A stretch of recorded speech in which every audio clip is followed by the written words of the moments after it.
Ding ding ding ding.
Halo Gavin.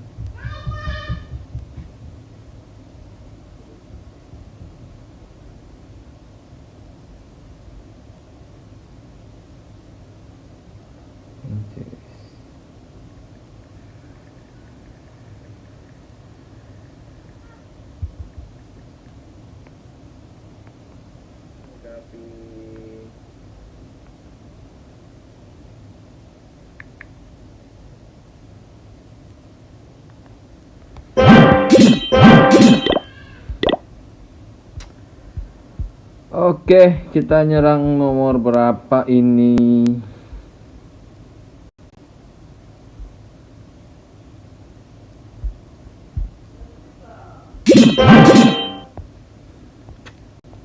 Nih musuhnya udah start bro. Kita nyerang nomor berapa? Yuk.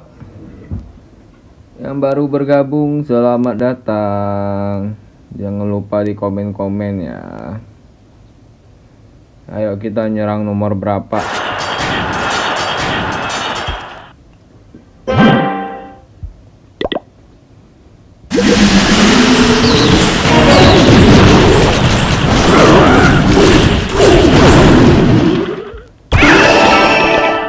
Apa kita gas nomor 1 kali ya?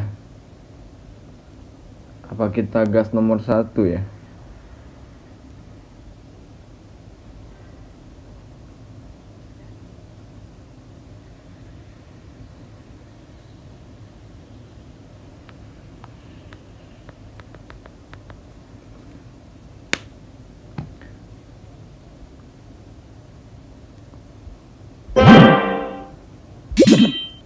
Kita lihat-lihat dulu. Gue nomor 1-nya agak ragu sih.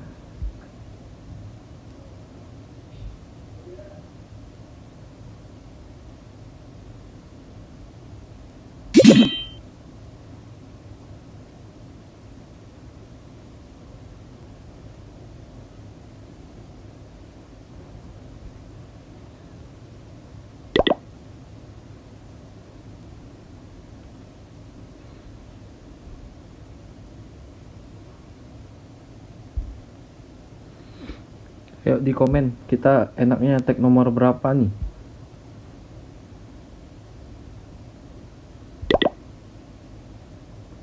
Biasanya pada aneh-aneh semua.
Kita lihat dulu musuhnya.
Belum ada yang nyerang base gua ya.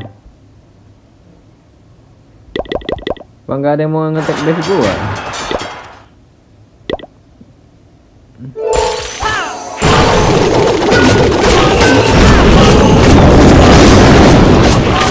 Ada kedengaran nggak suaranya?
Halo.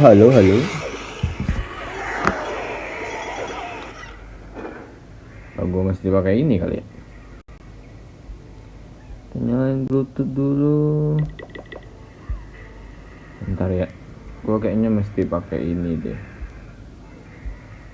headset biar ada suaranya.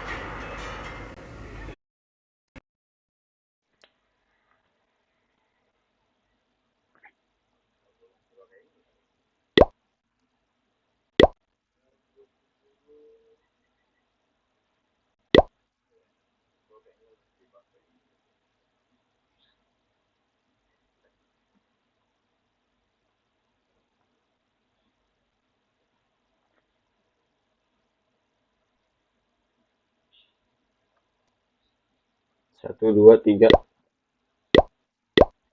satu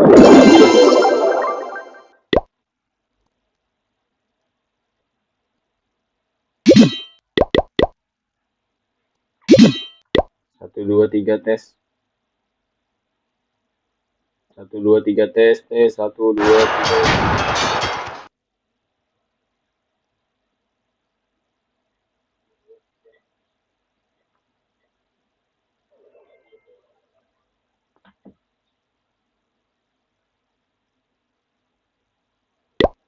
Oke, kita bakal nyerang nomor 1 ya.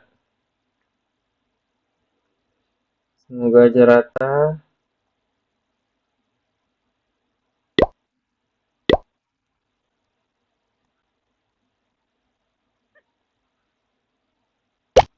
Pertama kita kasih sekali.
Pertama kita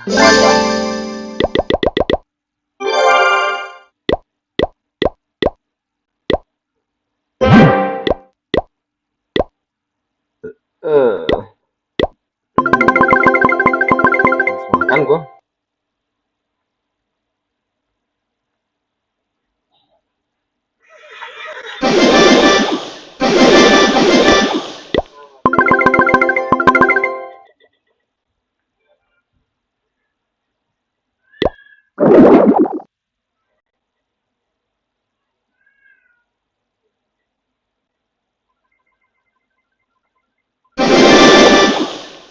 Oh iya, ntar kita lihat ini ya. Kita nonton apa sih namanya?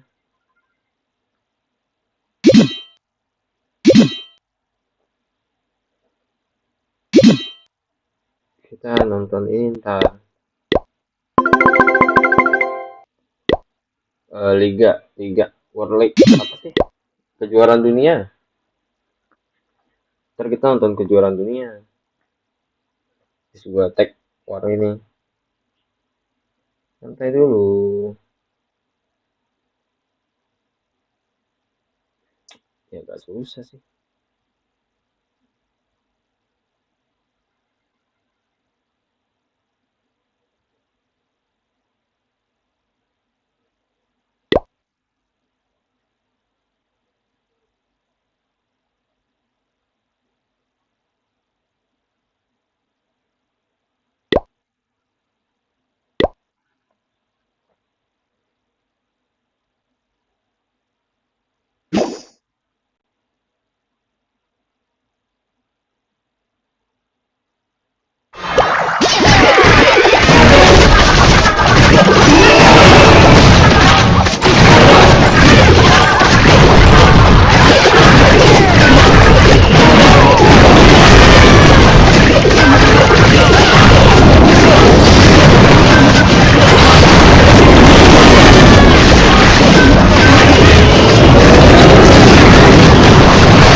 Jarum banget. Kita bau banget.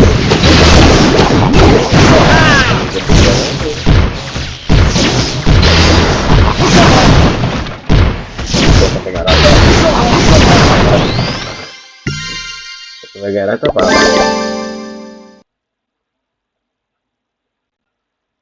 Hajar.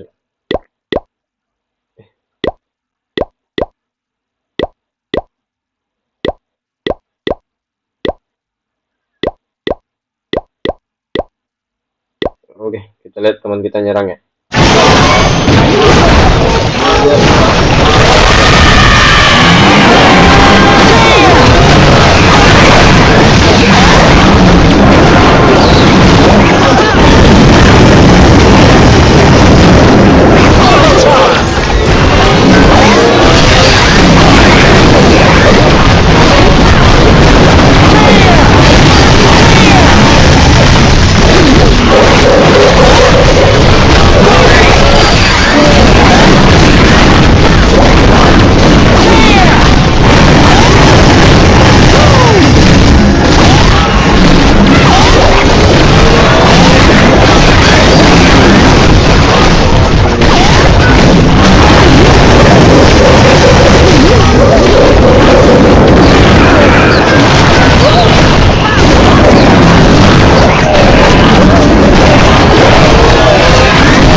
markingnya nggak masuk. Iso. Ini base gua.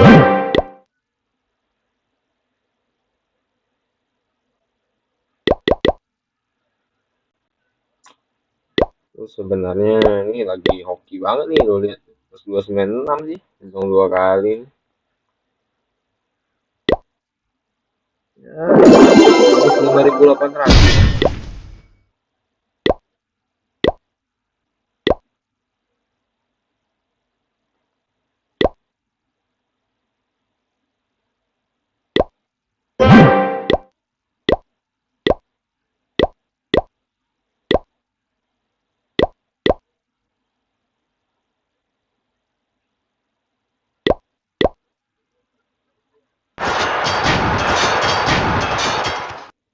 Aduh, nge-lag nih.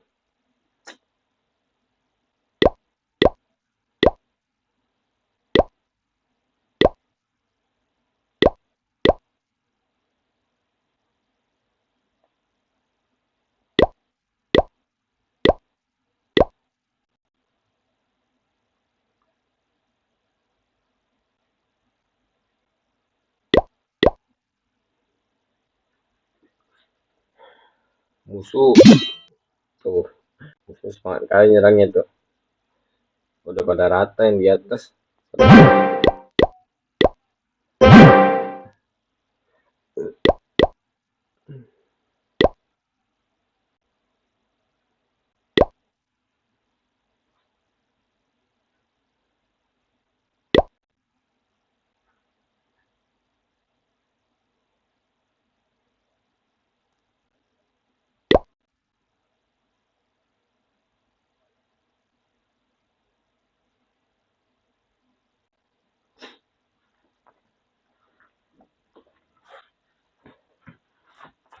Nyantai dulu.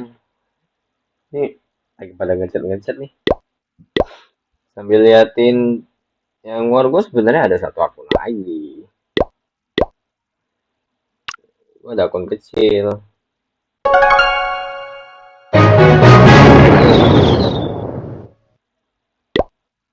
Gue ada akun kecil.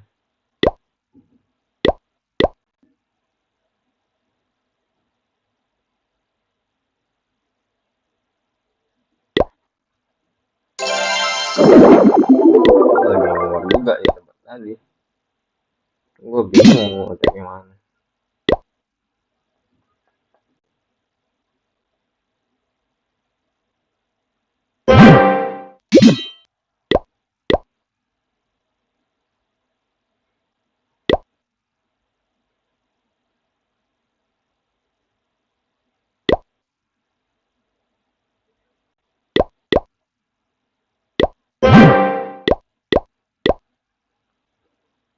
Masukkan dulu.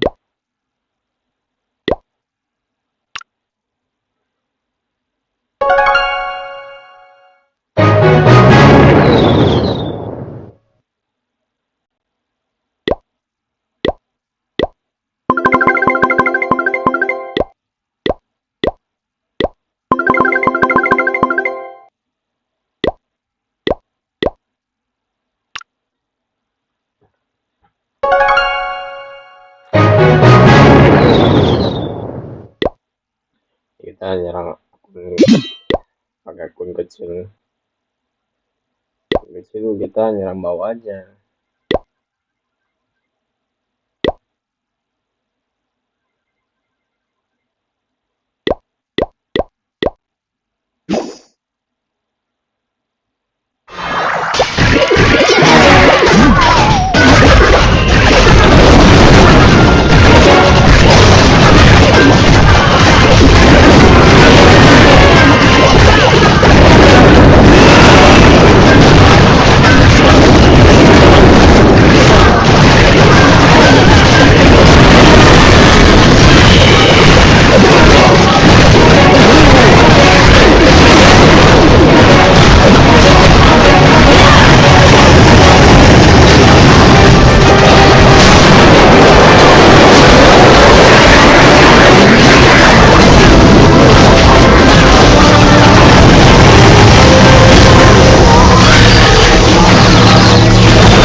5 menit ya, sambil liatin musuhnya pada war. Kita cari ini dulu yang mau kita attack next.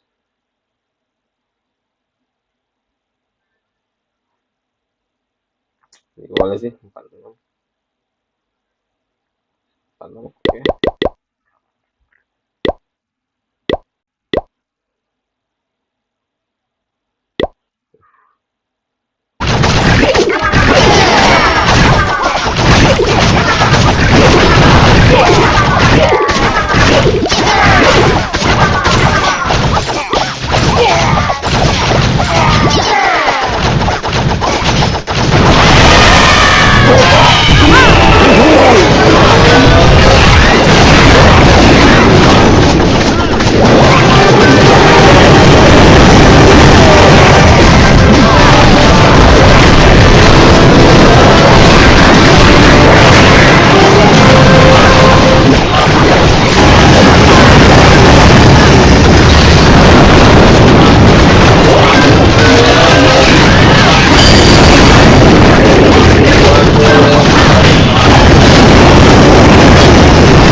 Roto.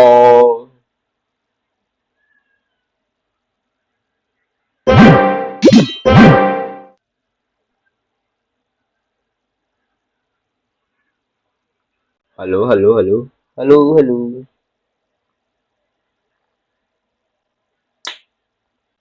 Apa baterainya habis kali? Coba.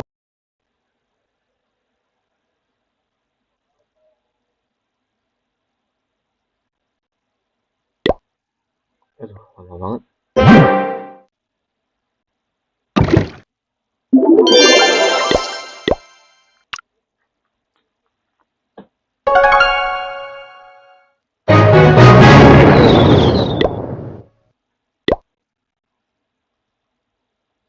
FC, FC.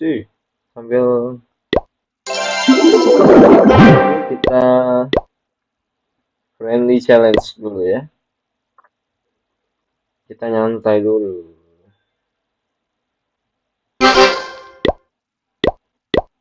Bisa gue kalau habis menyerang, udah habis tuh gue bikin ini, bikin pasukan. Buat net.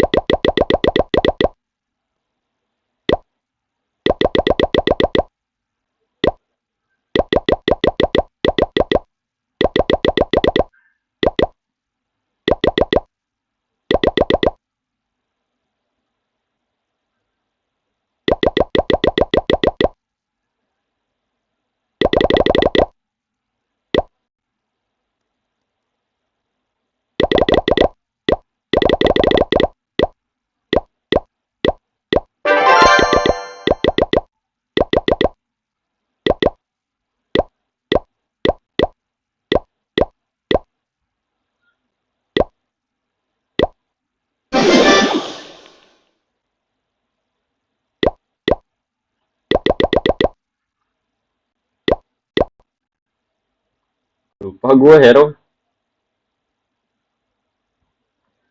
Gue lupa hero. Hero masih mati guys.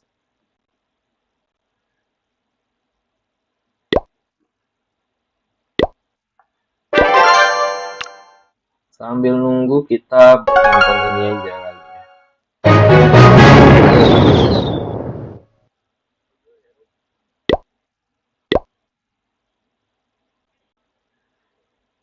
Kita nonton ini aja.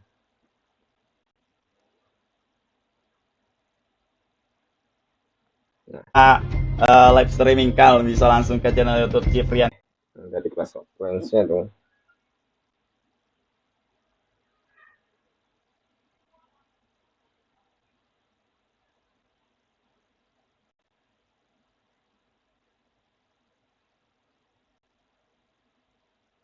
Those were going up against the bases with double invis spells, and they ended up using giant arrows. Very unique combinations here, as we're seeing now the dragons going in from the top side, as he's just going to go with a bunch of freezes that help really freeze up the whole core section, while the warrior turtle tome can help protect these dragons.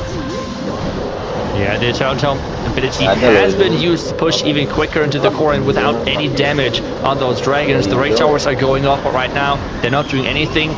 Now he has to use those freezes. Not sure why the cannon has been frozen, since it's only targeting ground, but he's now using the freeze onto the scatter and the multi-arch tower. The back end super barbarians to speed things up even faster. But wait a second, there's still some defenses left in the core with the sweeper covering them as well. Yeah, but the Royal Champion's going to be able to continue to run through the bottom side, making her way back to that scatter shot. The dragons were able to help come towards the scatter now and taking it down, and Bernal indeed is getting a 3-star here for free agents. But the time, that is always in the back of your mind. Bernal getting that 3-star with 10 dragons here. Quite a bit of blues and super barbarians on the backside to help clean it up, to help try to speed that attack up. Posting a 1 minute and 15-second attack. That is pretty quick. Yeah, and especially it's going to push their average time down, which means they are improving that time from 2 minutes and 5 or 6 seconds on average. Yeah. They're now going down to 1 minute 47 seconds and getting closer to the average time of Synchronic. Still, on average, 21 seconds slower, which is a lot. I mean, on average, 21 seconds, that is quite a bit if you're adding that up. But Philip is up next for Synchronic, and he has to get first the 3-star, but as well secures a quick one if he wants to keep his team in the lead. And it's going to be the Electro Dragons with that next attack and some really sneaky minions to get that first defense already out of the way.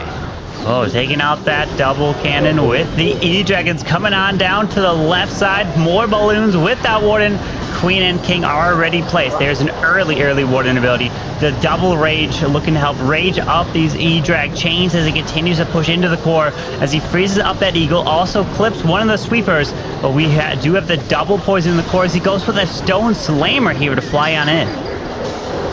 Yeah, the Stone Slammer, a great addition just in power. Keep freezing those sweepers. Going against those sweepers is really a tough call. But so far, his spell management was incredible. Tower going down, and the Eagle on top of that as well. This is looking really good as long as he can overpower that back edge. Yeah, look at these E-Dragons at the bottom side, moving on through. Even has the Royal Champion coming in from the top, going to be able to burn her ability. Probably with the Hogs, typically is what they like to use here to really try to help overwhelm these defenses, and indeed that's what he uses as the RC is moving on through. Queen's ability goes off, and Philip is getting a very nice and quick triple here, adding to the score of Synchronic. They had a total of a 65-second total lead, and this is only going to look to try to help to add to that. That's right, Synchronic so far not only completely perfect on the 3-star rate, but as well perfect on the time. They're really quick, really solid attack so far. 1 minute and 23 seconds on average on their side. But we have Loop now as the next attacker for free agents. He has been the one who, I don't even know if you can call it struggle, because he still has like an above 80% hit rate, but he has at least right now the lowest hit rate, unfortunately, for free agents. Can he make sure that he's securing that 3-star and maybe gets even a quick one to make sure that there's some pressure on the last attacker of Synchronic? Yeah, they got to get as close to 60 seconds, and this is where, in their mind, you know you have to be quick. So, does it change what you do? Meaning that you could end up failing because you're trying to be too quick. As he drops the Baby Dragon and Queen right away, as we go with a giant arrow to snipe some valuable sweepers. Fantastic value there from the Queen, so he doesn't have to end up using any freezes onto the sweepers to stop him from pushing back the dragons. As he goes in with the blimp, Warden ability, so he gets triple clone what comes out of this blimp. Oh, the tomato trap though. The tomato trap is hitting that balloon. Is he going to still make it into the clone? Yes, there is the huge wave of balloons getting cloned to the core. Oh, wait a second, Carbon. Both multi-arc towers stayed alive behind the town hall, and the clone didn't get not much value, to be honest. Yeah, it got the town hall, which is definitely what you want down, but with those multi-archer towers still remaining, it's going to do a lot of damage on this World Champion that he now sent in towards that Ricochet Cannon. Hopefully that Spare Fox can stay alive as the World Champion got pulled a little bit to the ground, Skellies. Her ability is Force. Eagle Artillery locks onto some of the hogs as the RC is working through the multi-archer tower now. Yeah, right now, asking myself, is that right now the strategy that we prefer with the Masked Dragons? Or maybe is it because, I don't know, they didn't really see the entry point for the Root Riders? Because right now, this is not looking good, Carbon. Loop might get not that 3-star, which was needed so badly for offlane agents to get pressure on the Synchronic side. And he is falling short. He tried to go quick, but this is backfiring quite a bit right now. Yeah, unfortunately not able to get a 3-star here, which now Synchronic know that all they have to do is get a 2-star and above whatever this finishes off at in terms of percentage-wise, which it looks like it's going to be about a 92% here for Loop. So as long as Synchronic in the final attack here for Mark gets a 93% 2-star, they will be victorious to advance in the lower bracket. Yes, and for me still, I would love to see maybe if Synchronic is going to win this match in a later match of this tournament, would love to see some of their bases getting attacked with those Masked Root Riders. Those double race tower setups within that core of the base looks really, really dangerous. We have seen it once where the Root Riders just disappeared. They just got melted by all of the damage which was located in the core of the base. And right now it seems like that free agents have opted into the Dragon attack. It has worked once for Banal, but not on the second one. And now it's back to Synchronic, back to the Root Riders. But we have again the Poison Towers. And yes, they're slowing down the Root Riders, but it doesn't really add that much damage output to the village overall and to the defenses. Yeah, especially when you can use that Warden Eternal Tome to help negate any of the damage, plus the healing and then back on up. You just push through that poison, and then it doesn't really affect you after that, as the King can burn his ability to eventually get into that single as he drops 2 skeleton spells to provide the nice distraction, which also pulls the poison spell so it doesn't slow that King down. Yeah, the King so far though is getting incredible value. Those jump spell approaches of Synchronic so far has been insane. And if you're playing Root Riders as well yourself, that's for sure something you want to maybe pick up to improve your attacks and your triple rate even further, because those jump approaches with the Bavarian King are really, really strong, and that is showcased in a lot of those attacks of the pros so far, with the Root Riders slowly passing the Town Hall. Poison in the back end, we have the Royal Champion in addition to all of those P.E.K.K.A from the Siege Barracks slowly making their way through the back end. Yeah, with that Queen continuing from the bottom, a lot of bars coming around. He's racking up the percentage and looking to even 3-star to get a perfect war for Synchronic, as he's burned all abilities. He can't do anything at this point and just sit back and watch his troops finish off Leo's base for a perfect war. 15 stars for Synchronic, which means they will be advancing in the lower bracket here and winning this match. Congrats to Synchronic. The free agents will have one final attack to do, which will be Selenio, as Synchronic Mark does get a 1 minute and 25 second triple. Yeah, and the next opponent then for Synchronic is going to be either Navi or Vatang from the upper bracket, because that is going to be our next match, and I think that one is going to be incredible. Both teams putting up insane stars, so that's for sure something you can get hyped for later. But Selenio is doing, as you said, the last attack for this match, trying to get another 3-star in to really make sure that they are getting that at least bittersweet taste, I guess, for this match overall.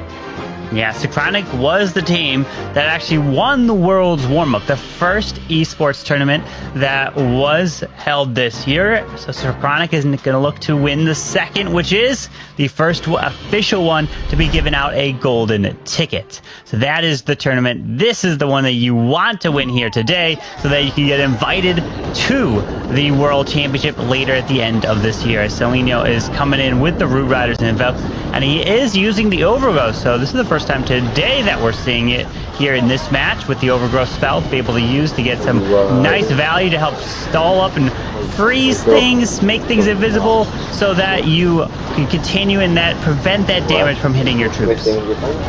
Is he going to use that on the Rage Tower in the core? Because it seems like that would be getting quite a lot of value.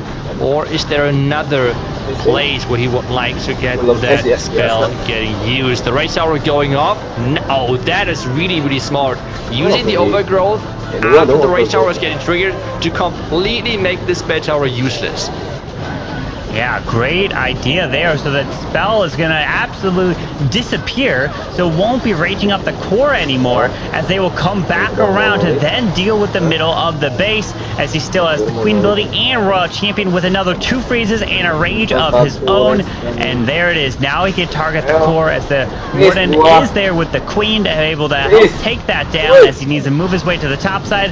This is looking good for his heroes to finish off the remaining defenses. Yeah, he has another freeze to make sure that this Royal Champion with all of the Hog Riders now is staying safe. The haste is really... Oh my...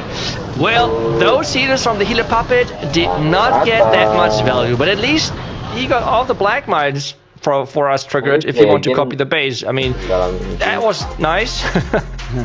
But well done there to Synchronic as they are going to be getting a perfect war, 15-14. And in terms of total time, Free Agents was a minute 44 a total time above what Synchronic got. Yes, they also had the fail as well, but congrats to Synchronic. They would be advancing, and now they're... Gua lanjut nyerang dulu. Gua lanjut.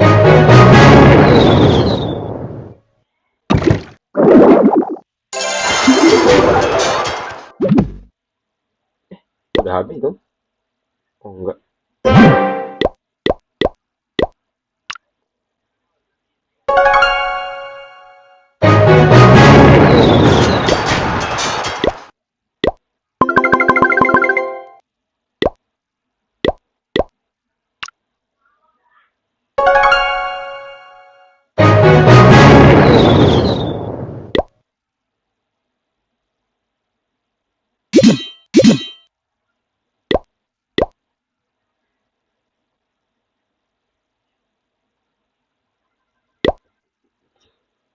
Oke.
Gak bisa dipungkiri menurut rating.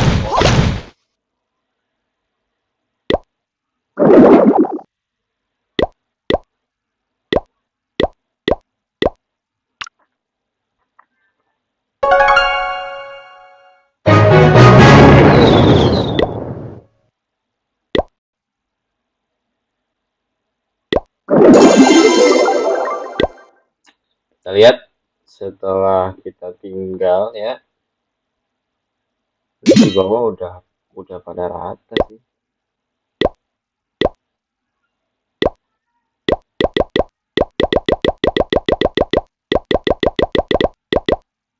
Kayaknya langsung.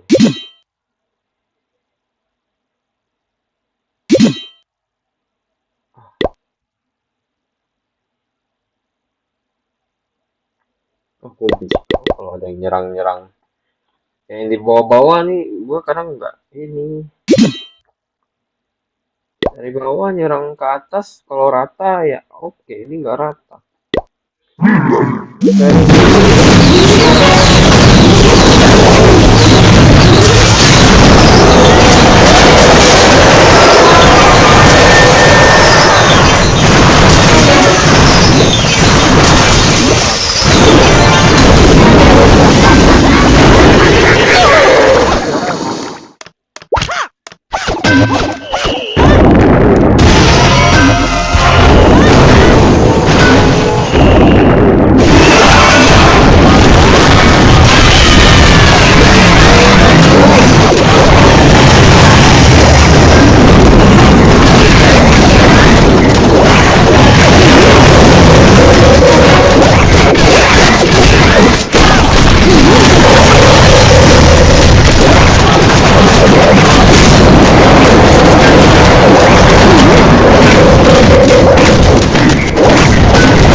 Enak kalau lu pandai nyerangnya enak.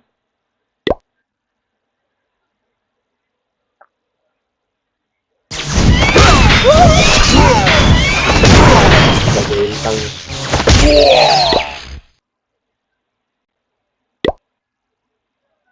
Oh, udah kelar attack nih. Lagi sial nih, semua gue sial banget nih. Tuh. Plus 247. Target sih buka ya season ini ya. Cuman down kayaknya.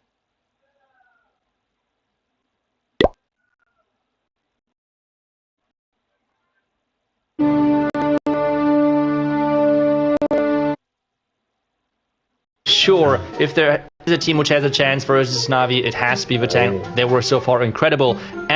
But I think the community is kind of on the side of Navi a little bit. 75%. I think this has to be one of the most one-sided fan votes so far, I think, which we had, which I think is just represented by the pure strength and stats which are in favor of Navi, Eric. Absolutely. However, Navi is also a big fan favorite because they have so much presence throughout the Clash of Clans community, where Batang took a little bit of time off there over the last couple of years, and they weren't pushing their esports teams as hard as they normally do. And so they've had a massive resurgence here, and man, what a roster they put up here. What a performance they've had so far. So I think this is going to be like grand finals levels. We could even see back if they get to the grand finals, that'd be better. Purwokerto 2 gue tanggain. Om Putu lupa gue.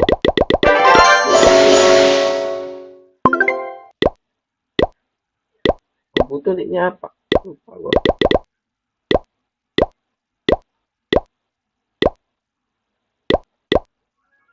Om Putu nicknya apa, lupa gue.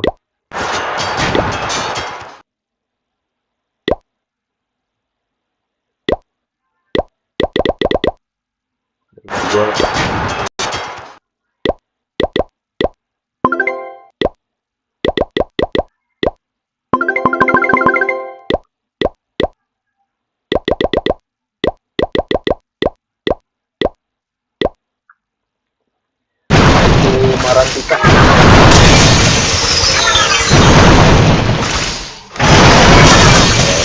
Iya.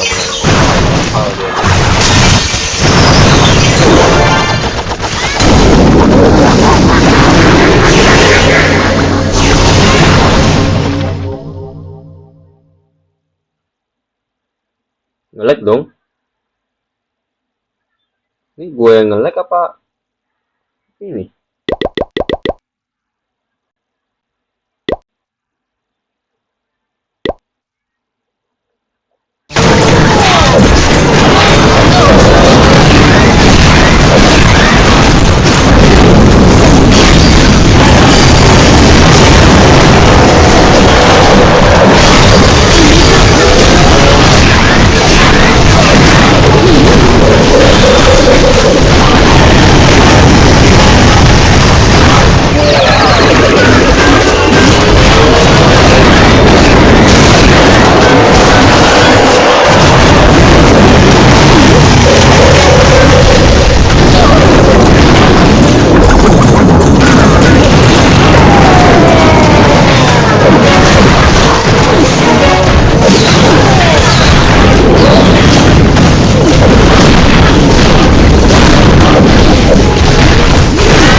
Ya.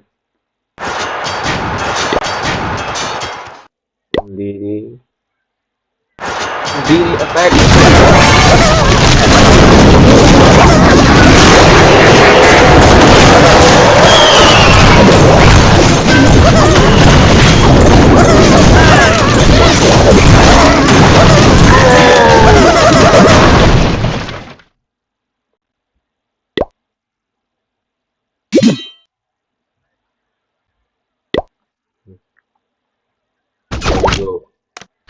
Ini ujian. Ini biasa pancing dulu pakai.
Om Zu nice banget.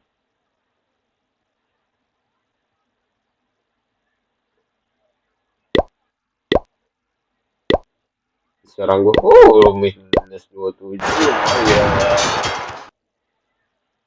Plus 9 gue kalau satu kali ini lagi apa.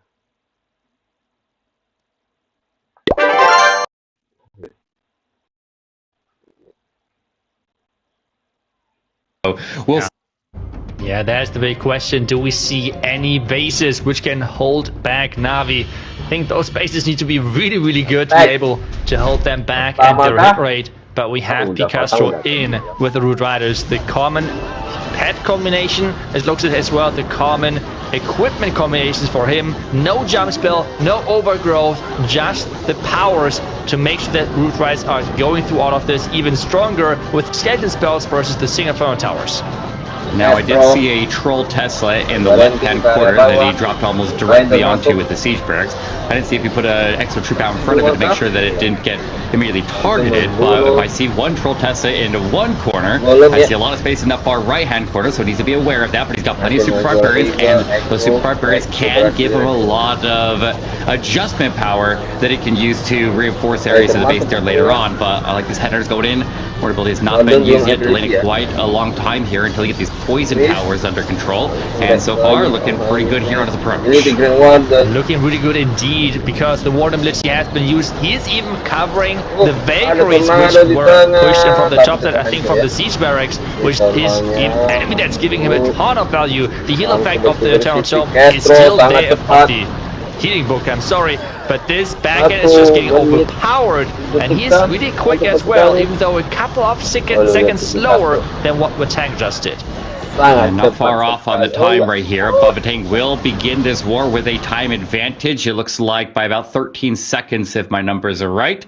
And so that is still a strong start here for Na'Vi. It's at a competitive level right there. Minute and 22 is right around where they'd like to keep their average. And I mean, it's just the question of can Boateng continue to deal out the fast attacks that they opened with, or do they have any slip-ups there? Because you have to think about it, even the smallest mistake there, one misstep, one small oversight there where one flank falls a little bit short there, you have to circle the entire army to go back and go for that area, even if it is completely crushed. That can cost you a lot of time in long term, and those can decide these wars.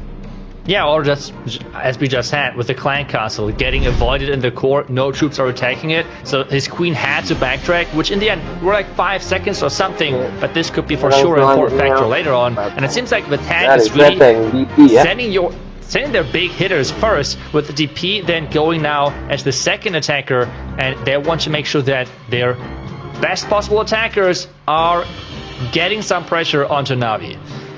I have noticed that P. Castro has picked up a lot of defenses, and his base selection and having basically an eye of what could actually stop some of these guys there has been kind of impressive.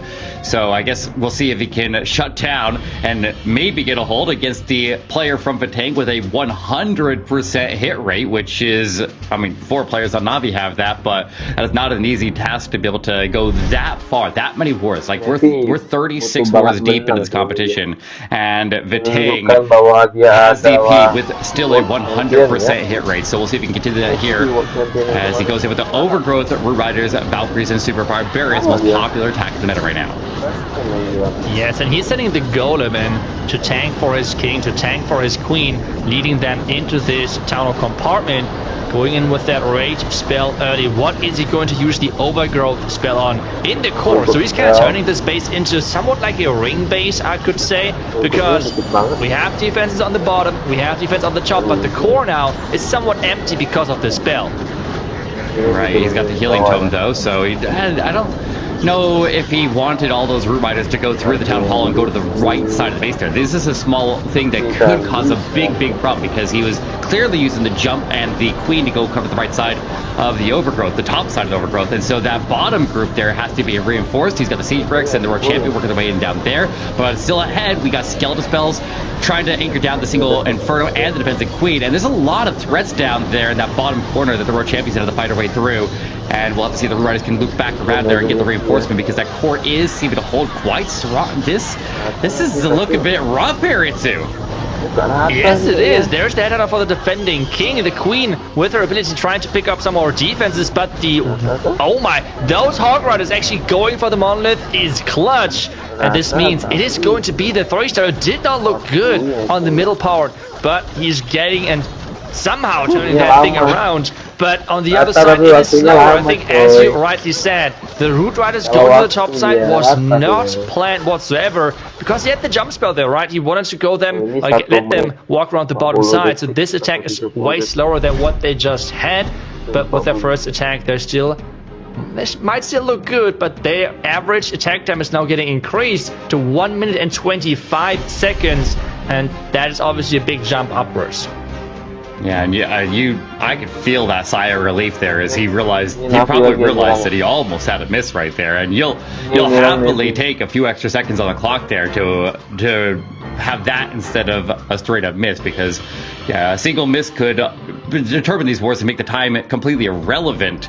And it makes so that the tiebreaker ends up being percentage of stars and not the time, because the time only comes into play if we have an exact tie on percentage of stars, which is most commonly caused by a double perfect war. And when you have so many players with 100% hit rates, that is very, very common when you're dealing with these extreme high-end esports teams. But now, Kazuma getting ready to attack Spray.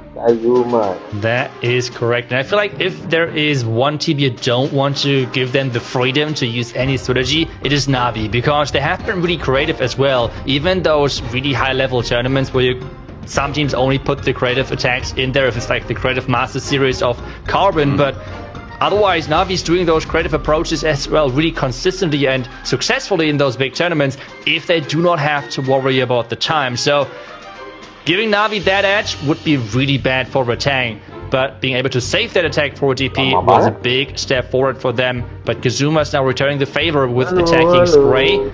Probably going to use the Root Riders again to make sure that their average attacking time is maybe even getting increased from what Picasso already did in their first attack. So I have noticed that when Kazuma is not forced to go super fast, his actual preferred attack ends up being Hog Riders. So I think he has a lot of confidence in Hog Riders, but when you have to go for speed, then obviously Root Riders are the preferred choice here until we see somebody potentially with a miss, and then they would potentially change up their game plan afterwards. But until that happens, as long as attacks keep on going at these speeds, then they have to stay competitive here, and so they have to continue to throw in the Root Riders. He's got the Overgrowth on this one here.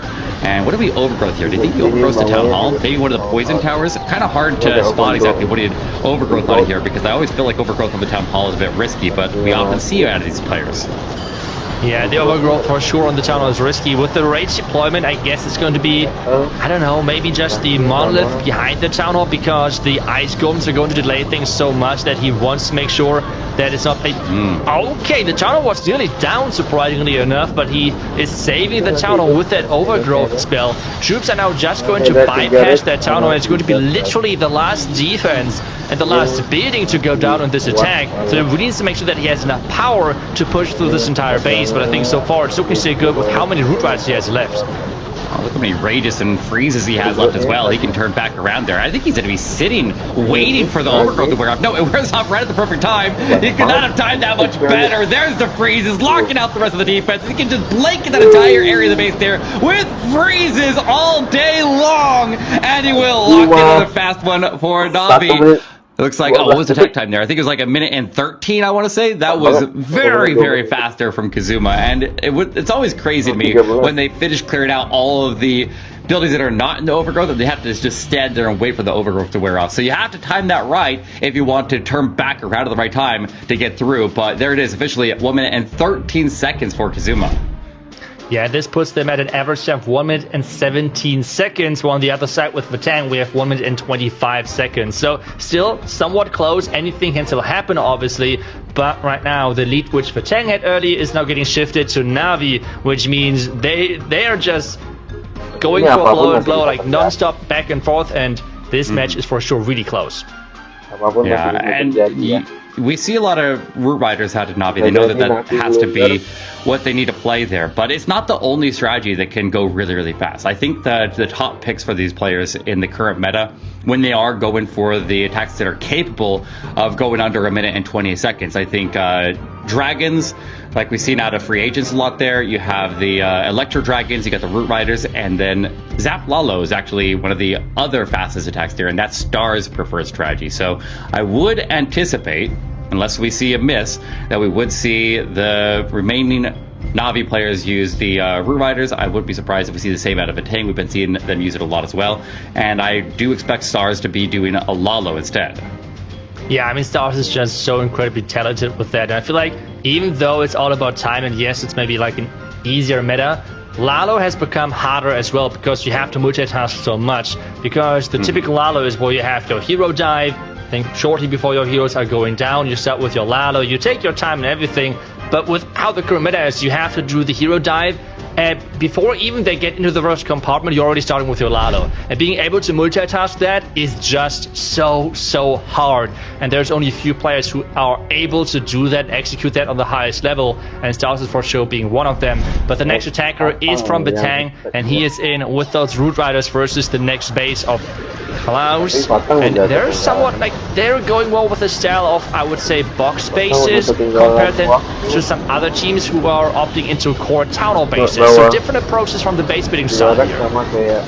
Just a little bit of a funnel formed over on the left side there with open corners. Those P.E.K.K.A.s would ideally like to go inside of the base through the open corner, but they missed that. But the Root Riders are going to give him another access, and they will walk their way in. Town Hall's not activated. He's got the invisibility tower right next to it, but he'll Earthquake to activate it. And he still needs to get over there and hit the hits on it, and he does, and he'll go right to the invisibility tower afterwards, which will also make the troops right there invisible to walk away from the defensive clan castles so they don't get pinned in the poison. So that actually works out great. And into the Eagle Artillery go with Overgrowth on the backside. Yeah, making sure that the backhand has no damage for his troops and is getting completely, taken out for this attack. The king is getting pushed into that single frontal compartment. He has to be careful with there, maybe a freeze or something, or use the king ability early. That's what he's doing right now, and there is the freeze as well to keep that king alive and make sure that he can deal a lot of more damage. As the Overgrowth is now running out again. Yeah, Overgrowth wears off right at a good time again, where everybody's right in position, finishing off the last couple of buildings within their reach, and then could immediately collapse into the last couple defenses. And I always get a little nervous when I see so many defensive heroes on the back end of a Root Rider attack. I like to send Root Riders directly into the defensive heroes, and these guys take a little bit of a risk into that one, it felt, as he goes with the heroes at the very end of his attack. But he still gets it done in a pretty fast time, but it is above the average of Na'Vi right now, as this one locks in a minute and 32. So Na'Vi is keeping that pressure on, and they're moving faster than Batang is right now. Yeah, actually way faster. If you compare the average times right now, we have on Na'Vi's side 1 minute and 17 seconds, but on Batang's side 1 minute and 27 seconds, which is still quite a bit. Yes, Na'Vi has to do one more attack to make sure that both teams have the same amount of attacks total, but the average time for sure is in Na'Vi's favor, and that is good news for them, because this then means they can go maybe a bit more control, maybe wait a couple of seconds before deploying funnel and final troops, and do not rush too much in their attacks. Yeah, and it's often the multitasking when you're trying to set multiple funnels at the same time, and you're trying to manage multiple sides of the base at the same time as well. When you have traps pop on and you need to react to those, if you're not able to be right there focused on that position to react to traps that are causing problems for a funnel, and you're off dealing with more deployments over on the other side of the base, then you could end up having mistakes happen right there where you're not being able to pay attention to everything. And that's where that multitasking comes into play, and that's where these players' skill is really put to the test. But let's take a look at this. Let's take a look back at this attack here from Spray, because he did something different there. He did do the dragons at the open attack of the war, and that was a very impressive way to get this base down. And dragons, as much as people like Root Riders, these dragon attacks are actually really strong at too. Yeah, that's for sure. They're really strong, but I feel like a lot of times it's even more important about the spell placement and timing there, because they can go down really fast, because on one side we have like giant bombs versus the Root Riders, which are, to be honest, not doing that much. But on the other side though, we have things like black mines, which are having a lot of impact on the hit points of those dragons. So we have way more impactful traps, so you have to be careful to really make sure that you're raging up the right area, because I personally think I had it already plenty of times where I raged up few electro dragons and they were just flying into a black mine and my rage was completely useless. So being able to really predict that and somehow work on the pathing of the dragons is a key thing, and I feel like it's a bit harder than compared to the Root Riders, and this is though with Spray just being so good at those dragon type attacks. very true, but he was rewarded for that risk as he has the fastest attack in the war right now. So now we go into Gaku. Gaku is, like we said, the only player in Na'Vi who has any misses for this entire World Championship circuit. Now he's more in line with the star players of every other team, as he's had 2 misses over the course of 36 wars, which is an incredible hit rate here. But he's going to be going in with the jump. The king is going to funnel himself there, walking towards the jump spell. Golem is down. Queen goes over to the right there to make sure the king is going to take the turn into the base, and he's going after the Eagle Artillery. Baby Dragon over to the far left to go in and get a little bit of fun over there, but the Root Riders are going in. Like, look at, he's attacking every side of the base at the same time. King, Queen over to the right. He's got the Siege Barracks in the top corner. He's got the Road Champion at the bottom. He's got the Root Riders in from the left. Literally attacking every side of the base simultaneously. What is going on here?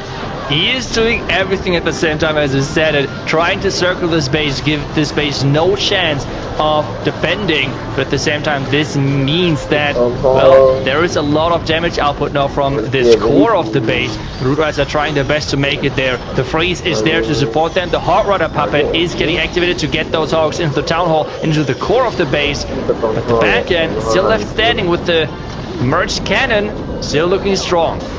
Yeah, but he's got the Super Barbarian swarm in that area. There goes Headhunters. He's got Super Minions out at the Siege Barracks at the very top. And he gets that defensive Queen down. And the Super Barbarians rip that base up. What an attack here. All the multitasking. Brilliant job here from Gaku. And he made quick work of that as well. And Na'Vi definitely will be sustaining their time advantage after that one.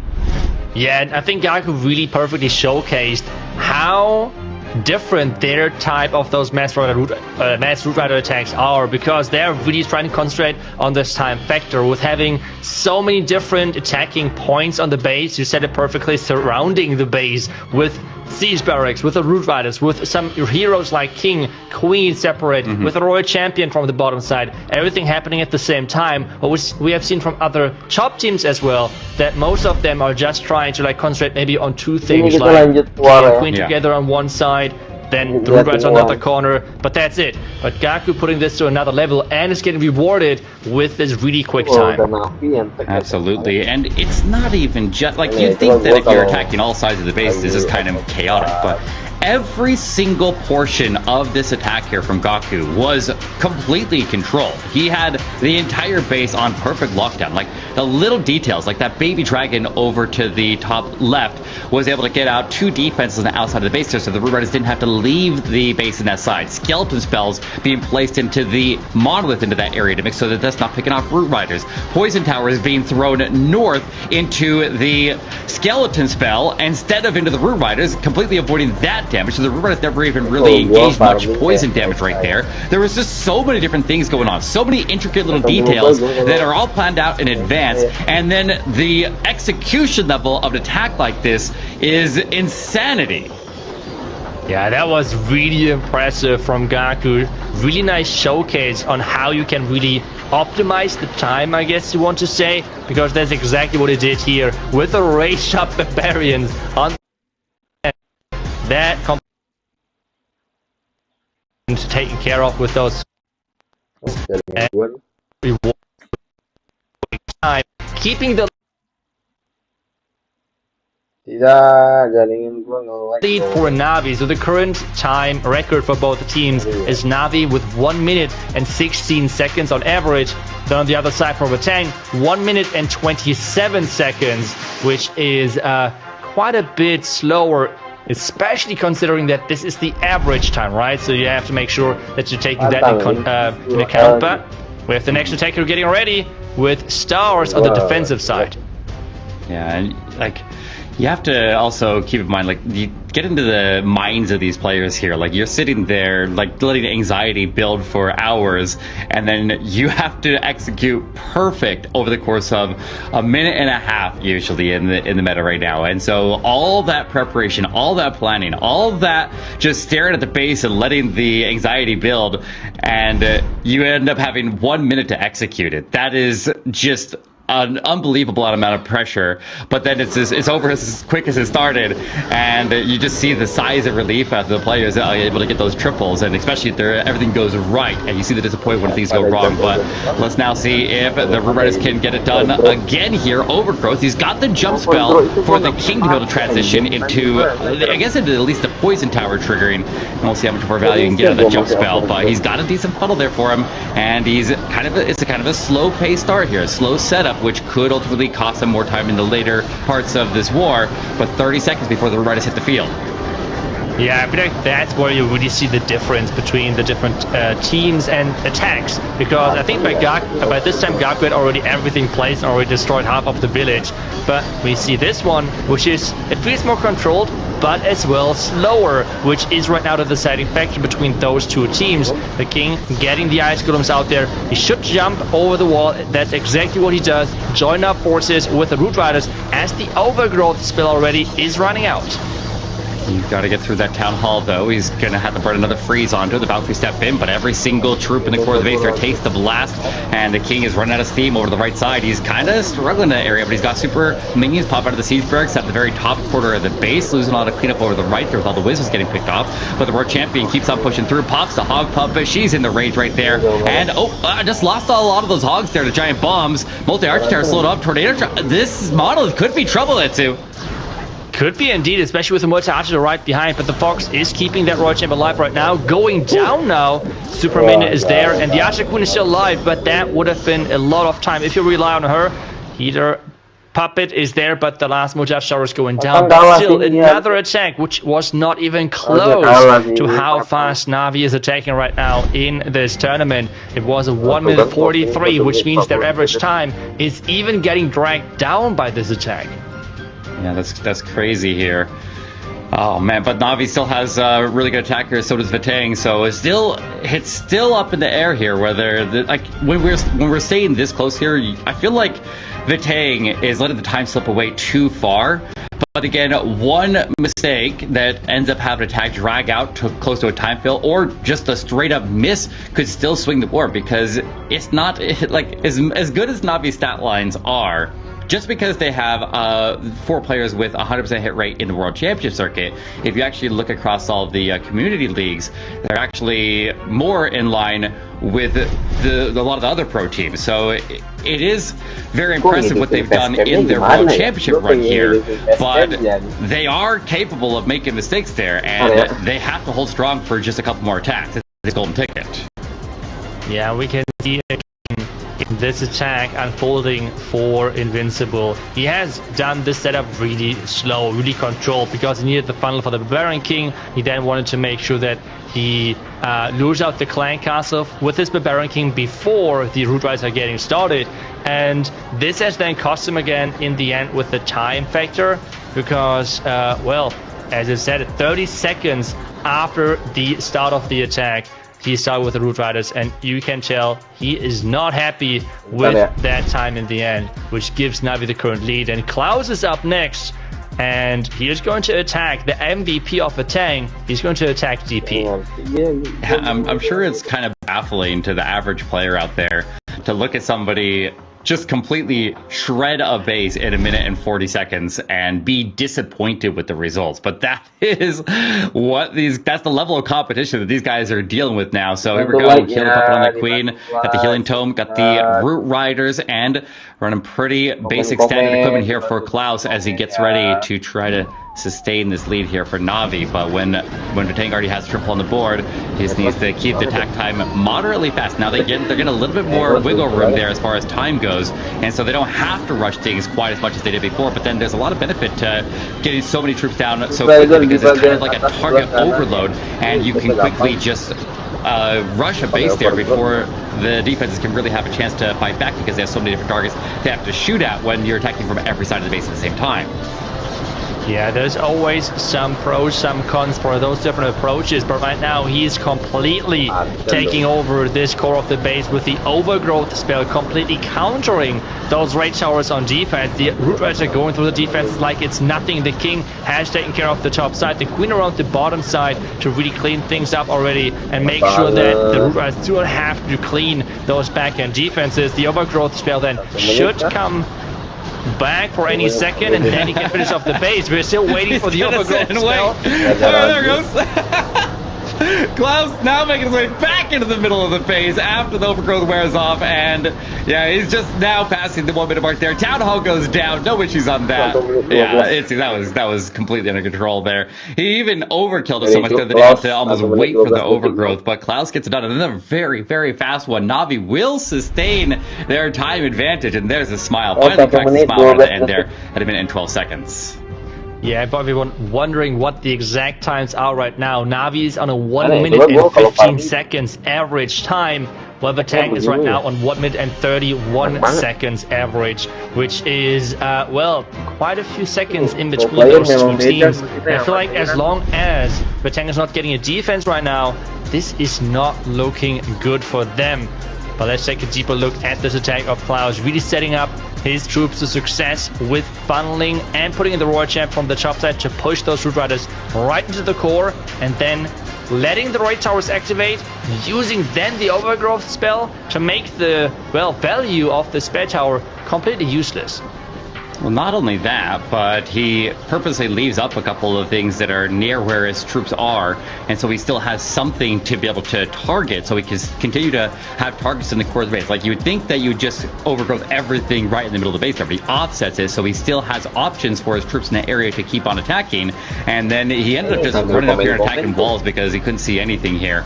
But I just ran the numbers, Itsu, and with that attack there from Klaus, that has put Navi into exactly 64 seconds above Vitang right now. So that is their lead. That's how much Vitang is going to have to make up for on this last attack, and I don't know that that's going to be possible. I think that they have to stop Stars. I think right now they give up on the time. Or I guess you've got to keep it moderately fast still, just in case. But you just got to make sure this last attack is a triple, and you pray for a defense from Stars, because I feel like they're not going to win some time right now. Yeah, the tank has to hope for a defense, while on the other side have to get that 3-star in. I think by now time is not going to be the design factor anymore. Lensloda just needs a 3-star and hope for a defense then later on. But they are up next. They have to somehow at least give the impression of pressure to Stars, the last attacker of Navi. Is he going to be able to do it? That's the question. We will find out in just some seconds as Lensloda is getting ready for his attack. And let's remind everybody that if you win this match here, you are one win away from a golden ticket to the Clash of Clans World Championship. But even if you win this and then lose your next matches, you still get a silver ticket to the World Championship. So, like, this is a very, very high pressure situation right here. A very big moment for both of these teams. But Vitang needs to hold in and don't let the pressure get to them for one more attack here, and we'll see what happens. But he does get in with the Queen, immediately popping a healer puppet in the top of the base up there. What did he have with it? It was a healer puppet and then something else, because he popped his ability immediately upon dropping. Yeah, the Frozen Arrow is as well equipped for that Archer Queen, so she can get some passive value out of that equipment, while then having the Root Riders down from the far right side with the King taking out the Town Hall.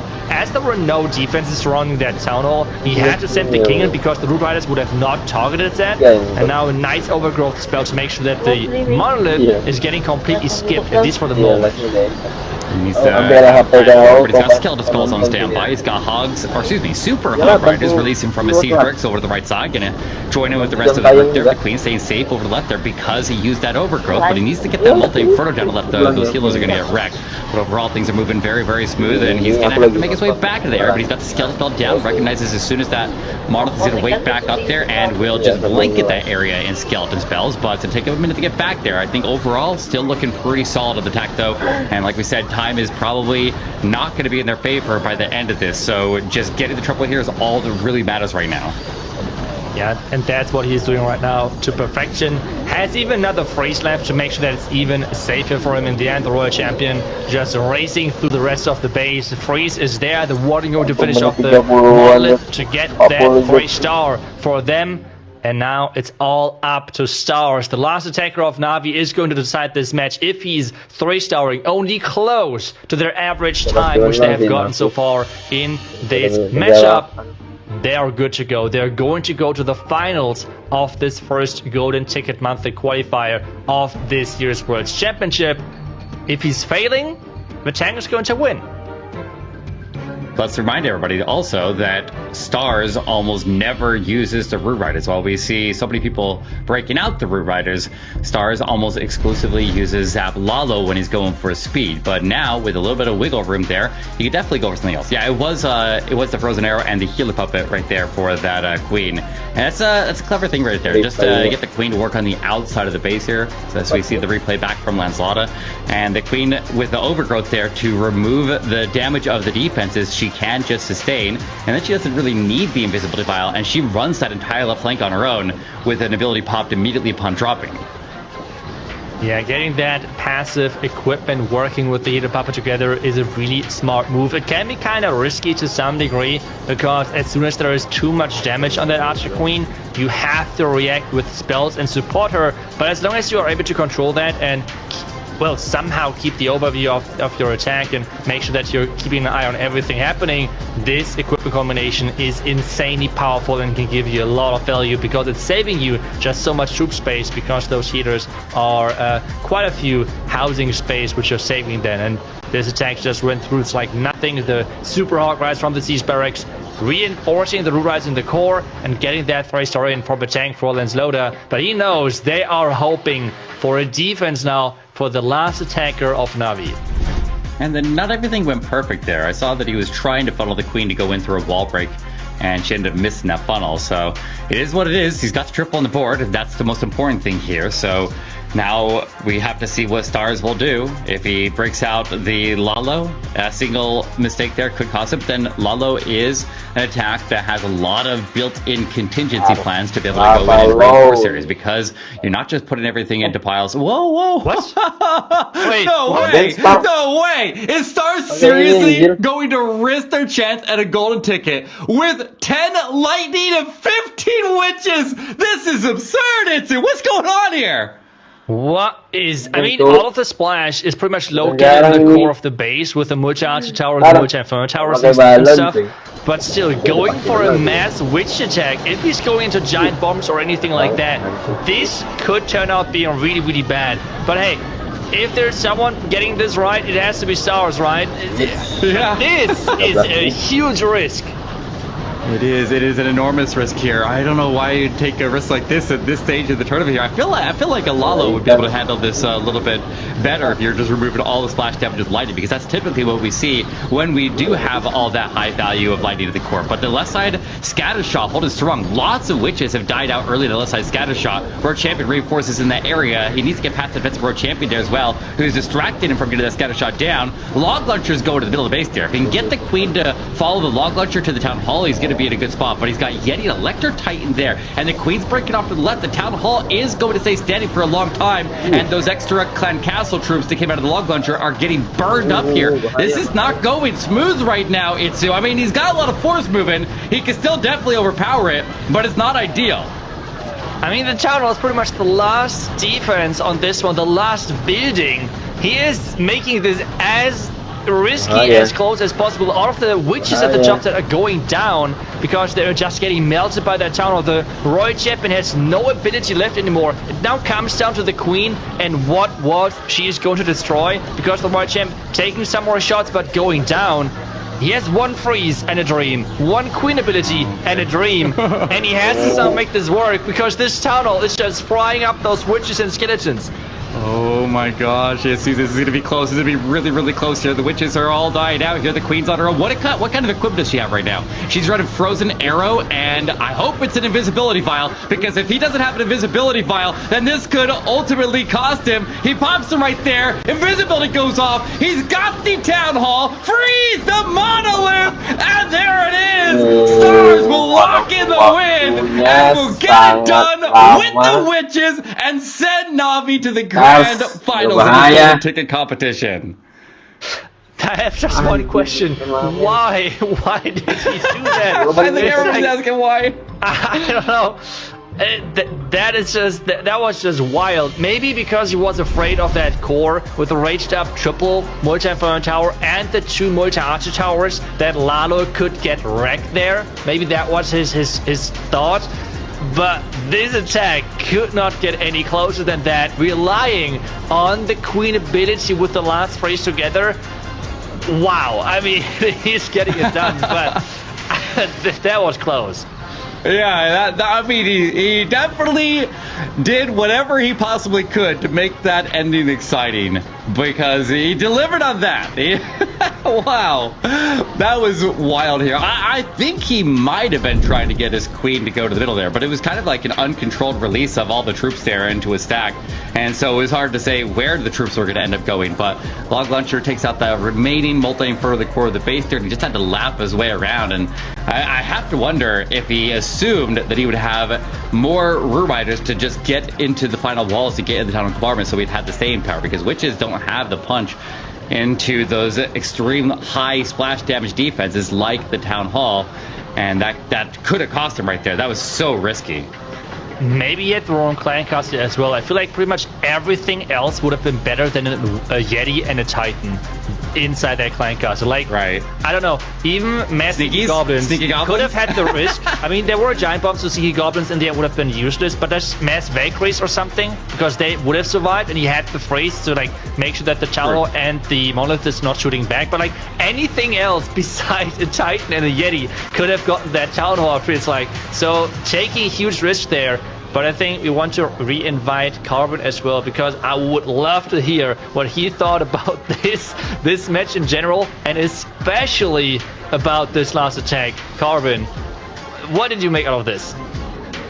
This was insane. What an attack at the very end. I was in chat being like, oh, there's no way. Of course, Stars is going to 3-star Klaus's, and then this happens, and I'm like, wait a second, did I just jinx something? Oh my, I was totally taken off guard there. But Stars, what an attack coming in. Yeah, it was 2 minutes and 3 seconds, but that's going to be, let's be honest, that's going to be the attack people are going to be talking about and remembering from this match here. But Vatang is not eliminated. They are still in the competition. They just have now been sent to the lower bracket, where they will have to take on Synchronic Area 2. Yeah, and especially with obviously watching this match from Synchronic, they know that their next match is going to be insanely close. I feel like those 3 teams so far from the competition have performed the best, have gotten the most 15-star results, at least within this playoff bracket. So any of those 3 teams can make it. It's going to be as well about offense as always, but as well the defensive side. And I think this is where Synchronic might have the edge, because they have done incredible so far over the tournament with getting defenses sometimes in their matches, or even forcing slow attacks, which can give. Kita lanjut COC dulu.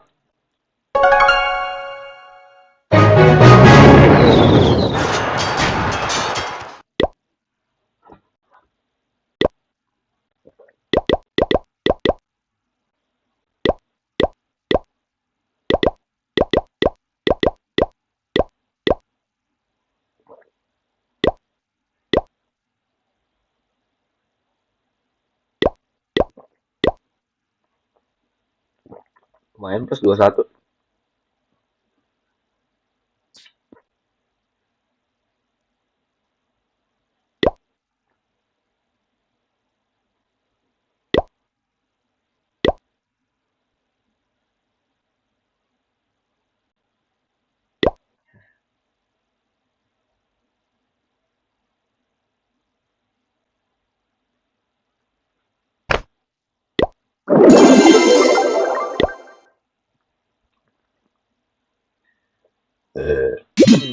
Kita lihat.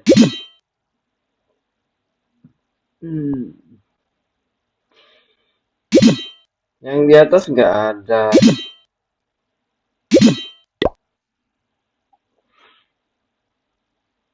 Ini paket lem super art.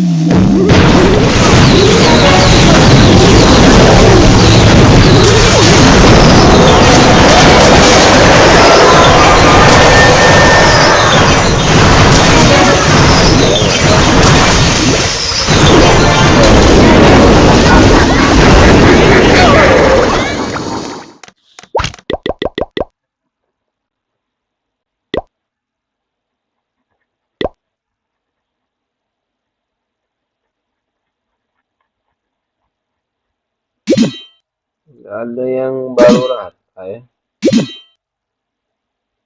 Musuh kali ya. Ini pada manusia-manusia Road Rider semua ya.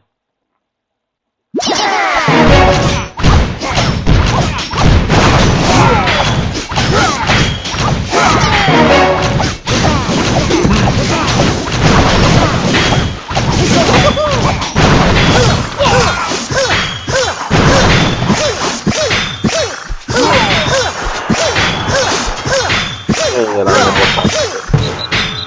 oh ada yang nyerang.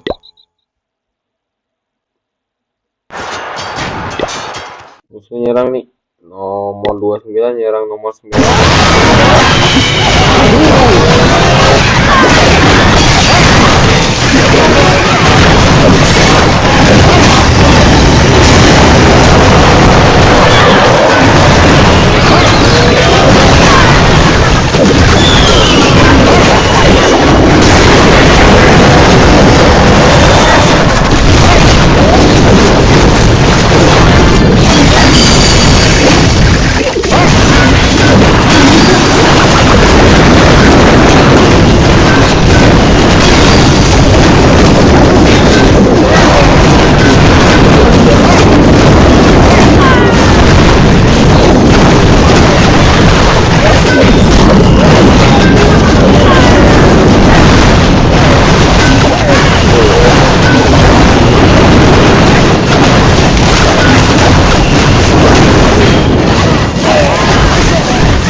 Musuhnya jago nih.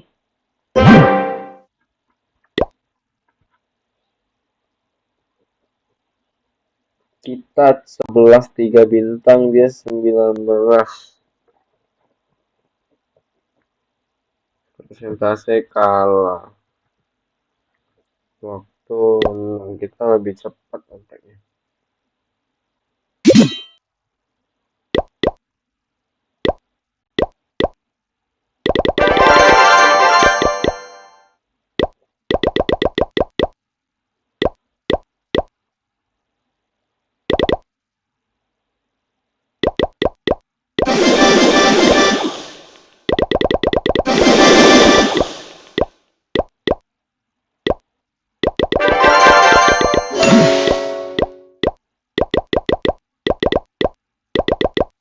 Ya gini lah nih, kalau udah attack berat banget attacknya tuh, lu lihat cuma miss plus 21, cuma plus 21 lu nyerang seharian.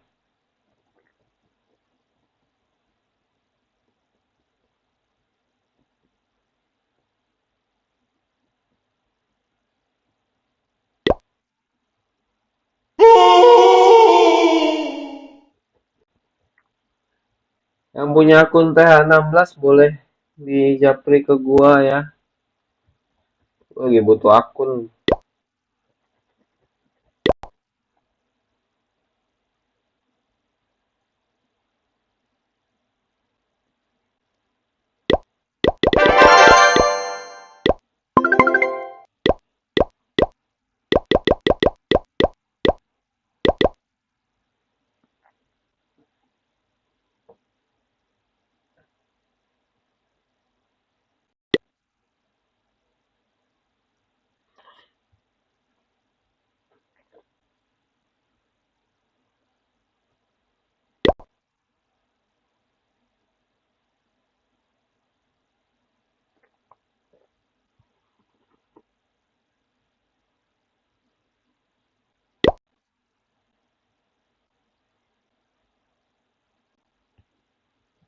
Halo, selamat datang, selamat bergabung.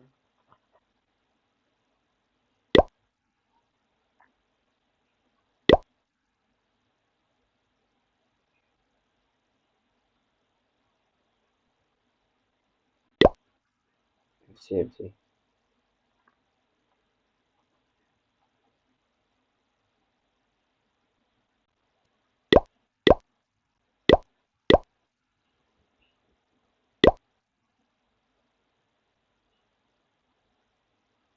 Kita kalau di Indo nih peringkat 26. Ini partner kita. Ini kalau teman-teman tahu.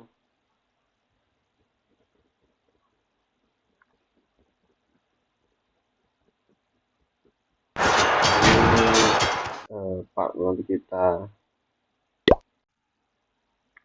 Nonton orang ngechat.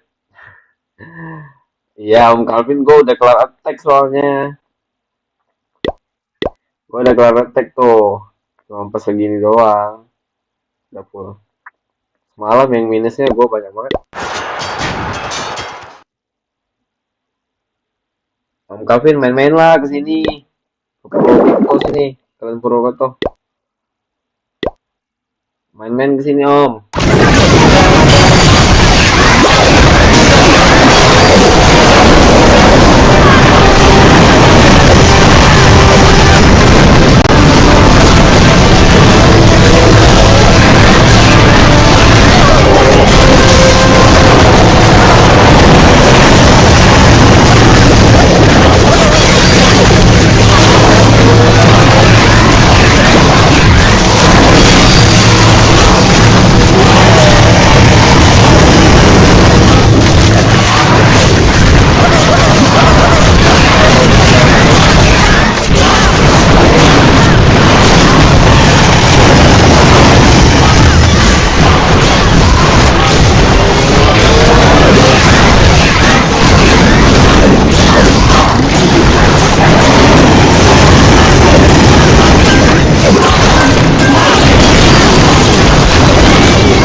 Jati Lawang kan lebih jago sekarang. Peringkat 1 kan.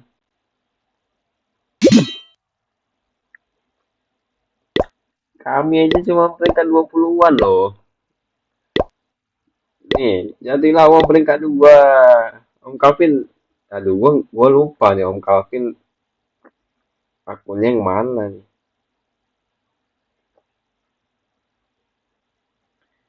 Ngeri sekarang Jati Lawang gua takut liatnya.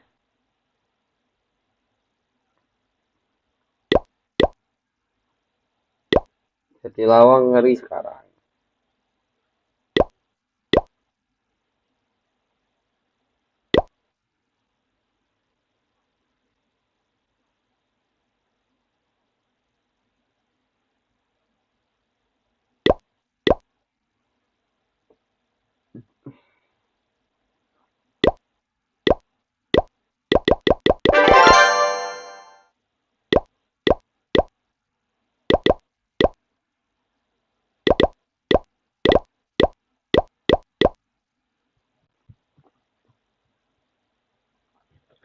Dibantu like-like-nya ya yang lagi nonton. Kita udah kelar war sih. Paling kita liatin ini. Sambil nonton ini.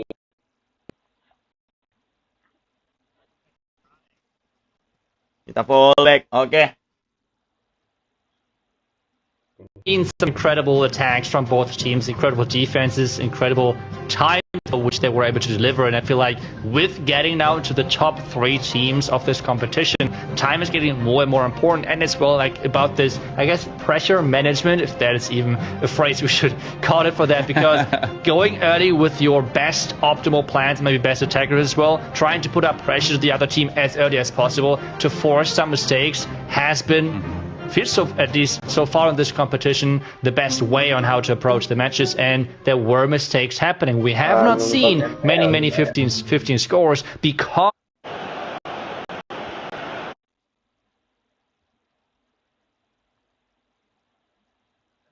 Going forward. Now Aura, what do they do? An enhanced lord in the mid lane and two members of Dewa up top. More waves coming down. That's the hard guard to get the Angela back to base. Can Watt defend 3 waves of super minions, enhanced minions, and an evolved lord, or enhanced rather? Yes, he can, with the help of Kimura, who recalls. They don't have enough firepower. Aura committed onto that team fight. They had to lose 3 members in the process. Sure, they were able to utilize the Paquito or Aran to distract the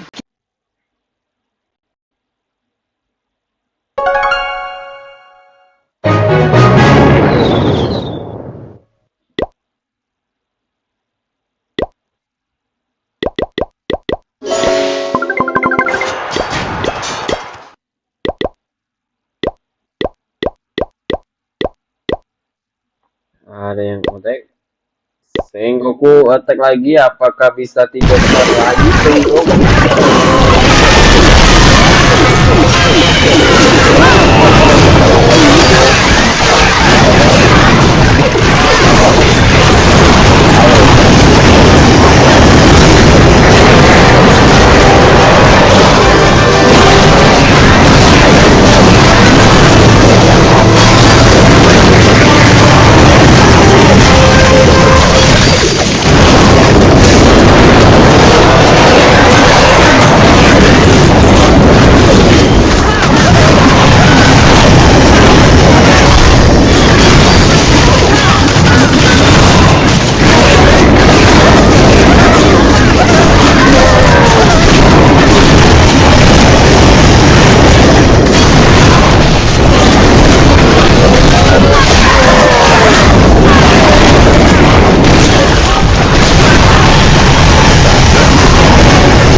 Ini musuhnya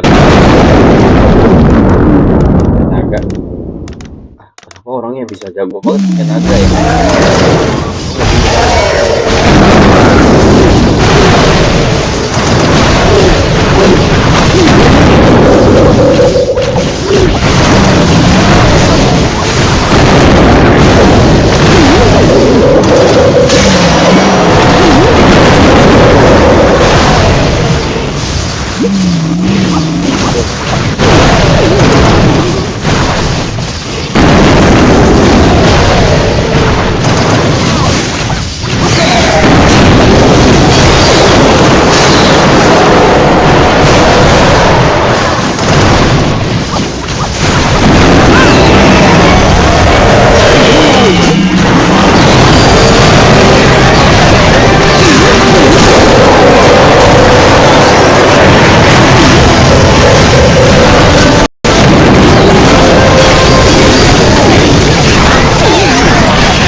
Gak ada yang mau attack base gua apa?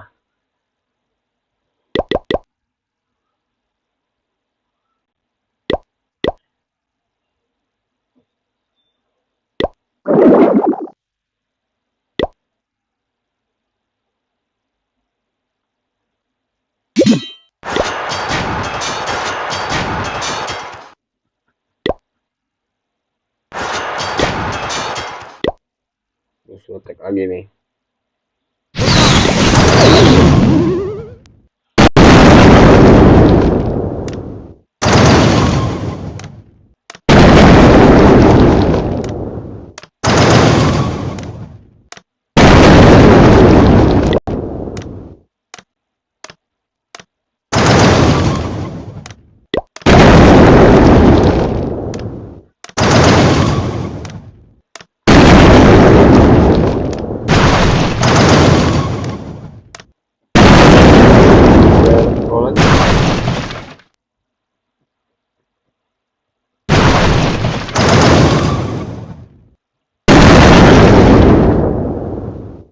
Di sini.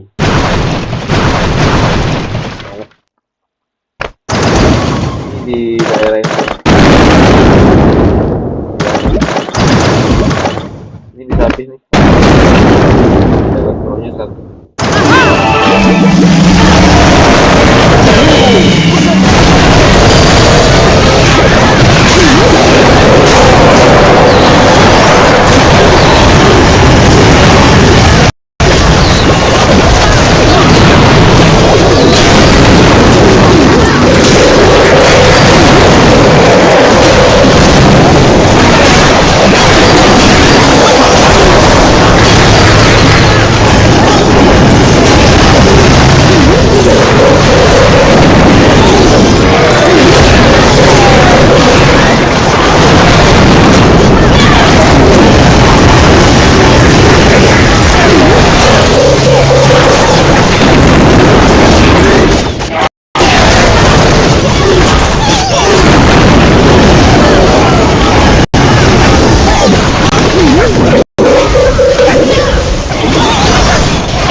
Ini akun gua nih, hampir max sih akun gua.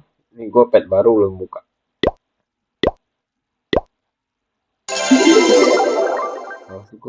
Males gua buka pet baru.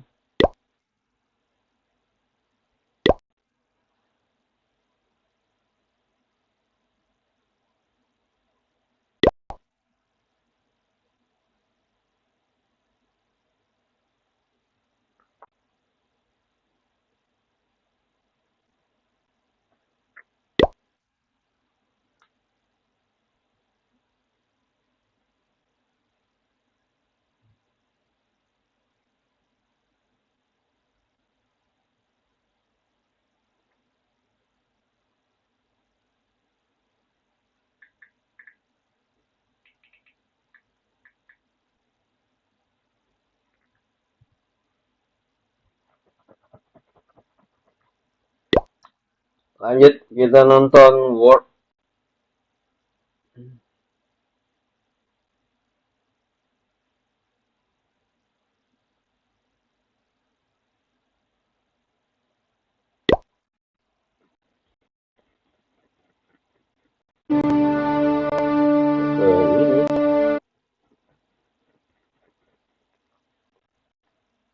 Start here, and these always feel a little bit risky, but I think he's got about 5-10 seconds left there before it wakes back up, and he keeps on clear to the backside, and he's still sitting on a rage here, but no freezes, and there it is, his back wake here, and now it's going to be hit him from behind, and that's a little bit of trouble there, but the King's in position.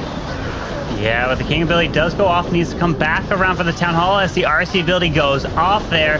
Queen's finishing off the multi-mortar. Town Hall is slowly going down, and he does indeed get a 1 minute and 16 second triple, which is a 5-second advantage here for Vitang after the first set of attacks. Yeah, very fast attacks there from both sides. Like, that was technically slower than Vitang, but still, that was a very, very fast attack there and extremely competitive. Like, that is, like, if you're hitting under a minute and 20, then you're playing at the level that you need to be able to get into the World Championship. Like, that is the level that we want to see them playing at, and they are definitely capable of that, and we see it right there. And like you said, we set the tone of the war on the opening attack there. We want to make sure that we get the fast attack there, we get the pressure on early, and then maybe the other team then starts to let that pressure get to them, lets their focus slip, and then they start to make mistakes.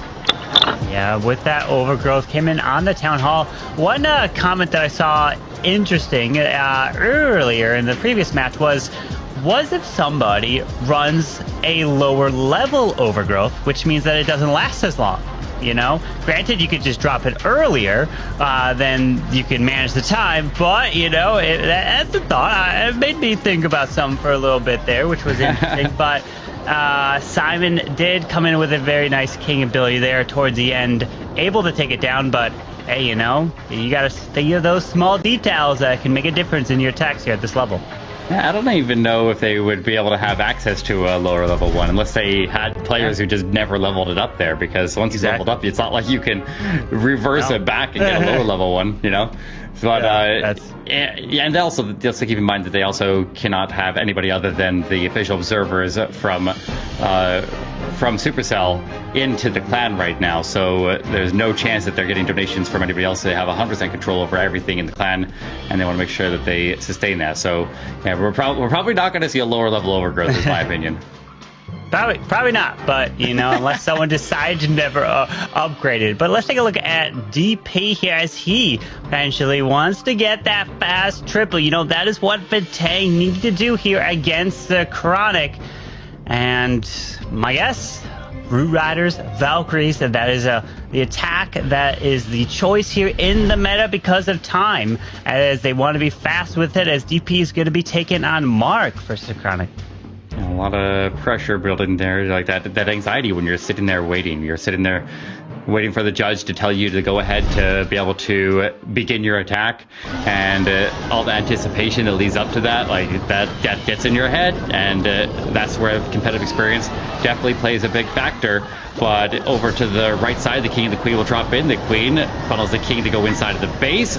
Valkyries get the funnel on his left side, and Riders will begin in the very bottom. Siege Burst to the far left here. Lots of things going on at the same time. This is the level of multitasking that we need to see out of them to keep the pace up where they need it to be. And with that early warden ability pushing the Riders straight into the core towards that tunnel, as the King ability has gone off, but that King with the jump spell is going to get fantastic value, including the Eagle Artillery, as the Queens continue her way up with a wall break up there to allow the Queen to easily walk in to grab that multi-arch tower, that Crown Expo. But that Town Hall still remains here. It's going to be a little bit of an issue. And he's got the Grand Warden there taking a lot of damage there from the scatter shot and the Town Hall. He's dropping. King's working on with the Phoenix right there. That is going to be that's becoming a bigger issue the longer it stays standing and continues to deal out damage. The Queen still moving up top, but the World Champion still has her ability, and whatever equipment she has on her is going to carry her through, and she goes invisible from the Spirit Fox there, being patient, needs to make sure that he hits as many of these big targets as he can. Pops it right there. He's still got the Hogs. He's got the Haze File. Surges way forward. Town Hall drops in. He's losing troops there, but he does get through it. It is very close here, Carbon Finn, but a triple in the end. A 3-star is a 3-star. A minute, 19 seconds. I mean, the saying used to be 2 stars wins wars, but I mean, is it eventually once we see a 1-star, then that statement comes back? But now it's more like Now it's more like if you go over 2 minutes, you lose whores, you know? Right, yeah. At this meta with these players and what they're capable of doing, yes, it's a minute wins wars. That is what it really is at this point here, as the World Champ did come in from the bottom side, but that King got a fantastic value with the jump spell. It was a little nerve-wracking as that Town Hall stayed up to the end. And Rochamp being carried, though. Those Ice Golems on defense, that's why we see them. That's also, when we see so many Ice Golems on defense, why Dragons end up being very fast in the meta. Because if you're sitting there stuck with your entire group on Ice Golems, then you're stalled for a really long time, and you're heavy fire. And that's where Overgrowth can definitely lock out defense for a while you wait that out.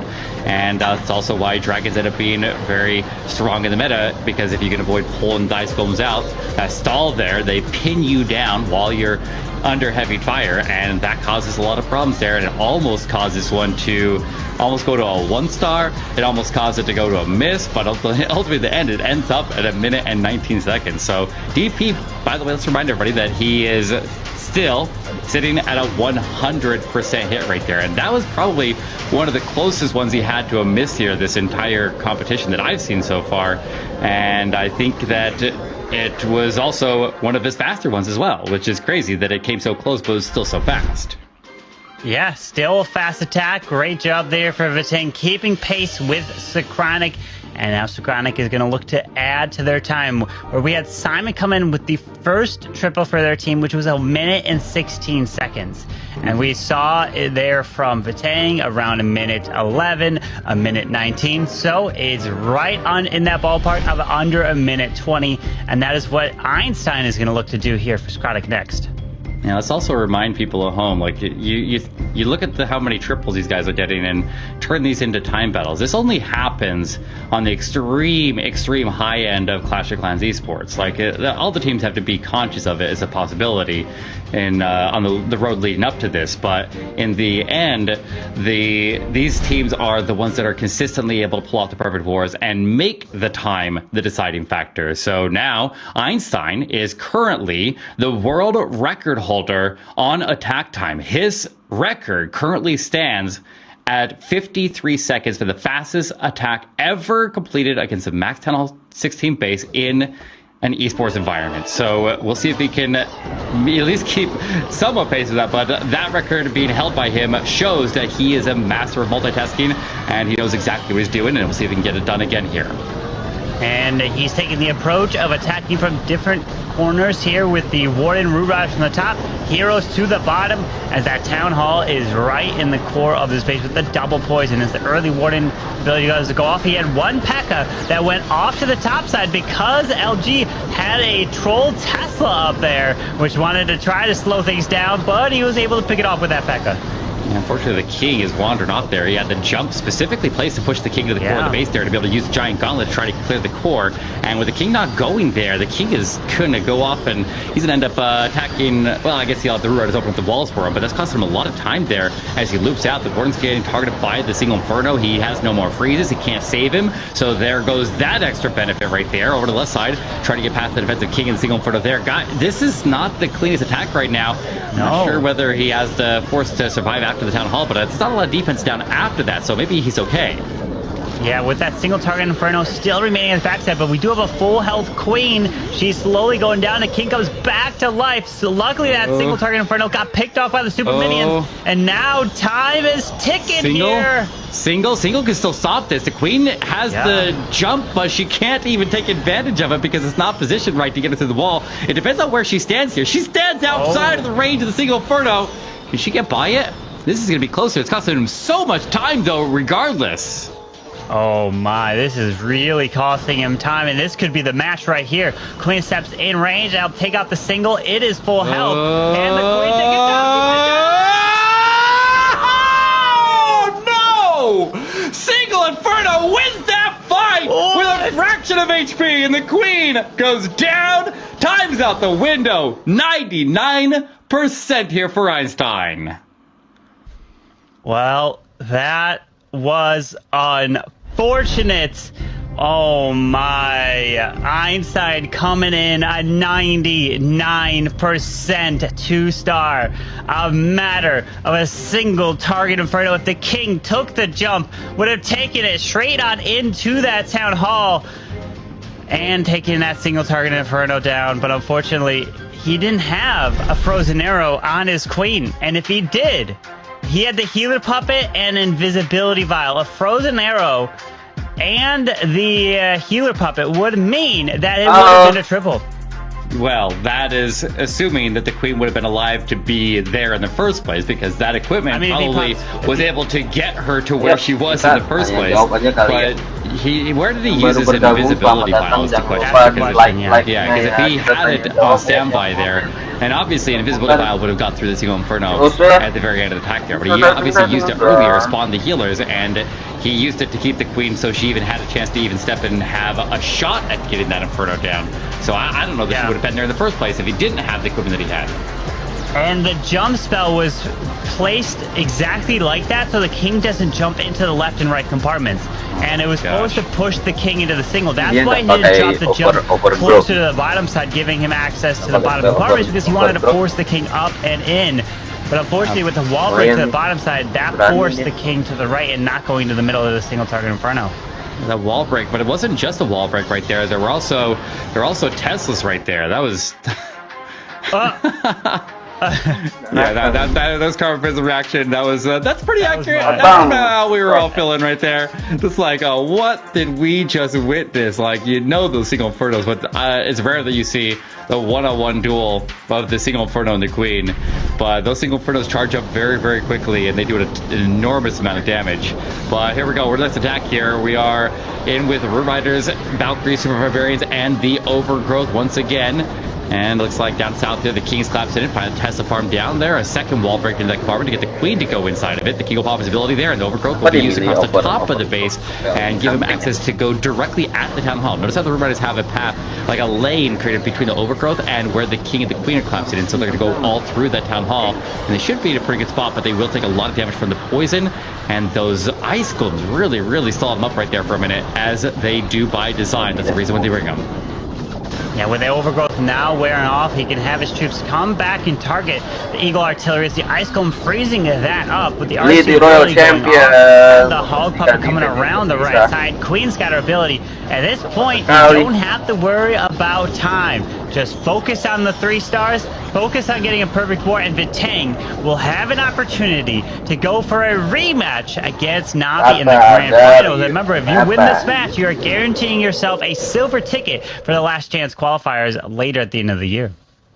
Vitang's been playing strong this match here. Like, they're doing really, really well, and I feel like, yes, they need to continue to get triples here, but they. At this point here, do you change your plans? Do you start to switch up things to other attack strategies? Or do you just keep on using the Root Riders? Do we just keep their composure there? Because, like, assuming that the Root Riders are also an equally strong plan to the other options, then it would make sense to just kind of stick with this. But we also have to account that, assuming that they are able to get through this, that they need to make sure that they're ready for their match against Navi. So, I don't know if you use this as practice, but that's kind of my idea right now. Hey, take what you can get, as Barros was able to use a fantastic jump that got the right side compartment with that King, so very nice value, and it's just using the Overgrowth to help funnel those Root Riders into the core, grabbing that value, and it's all about the timing. And a lot of things you have to keep in mind is the Super Barbarians are not necessarily there to help you 3-star, but it's there to help you 3-star quicker for the cleanup. Yeah, I do notice that a lot of times, well, you can use the Super Barbarians to also tank for the Royal Champion. She sweeps around the back end of the base and takes something off of her so that she has more staying power. But, like, a lot of times when I do this attack a lot in Legend League and in my own wars, and I have a lot of success with it. Not as much success as these guys have, but I typically don't but add the Super Barbarians and I just go in for the more Riders and more Valkyries, and I can get the triples pretty consistently. But I just don't do it nearly as fast as they do. Those Super Barbarians just rip up the backside of the base there, and that gives them less punch into the core of the base, having less troops, but they are very confident in their plans there, and their pathing ends up being very good, and they get the core of the base down anyways, and the Super Barbarians actually can provide the back-end support. Yeah, the way the pros do these attacks and the way that we do these attacks, you think a little bit different. They make it look so easy, but when we try it, it's nothing like this. And there's people that do the Root Riders Velks. 1, they fail. They can't do it like the pros. And 2, they run into time fails. I know.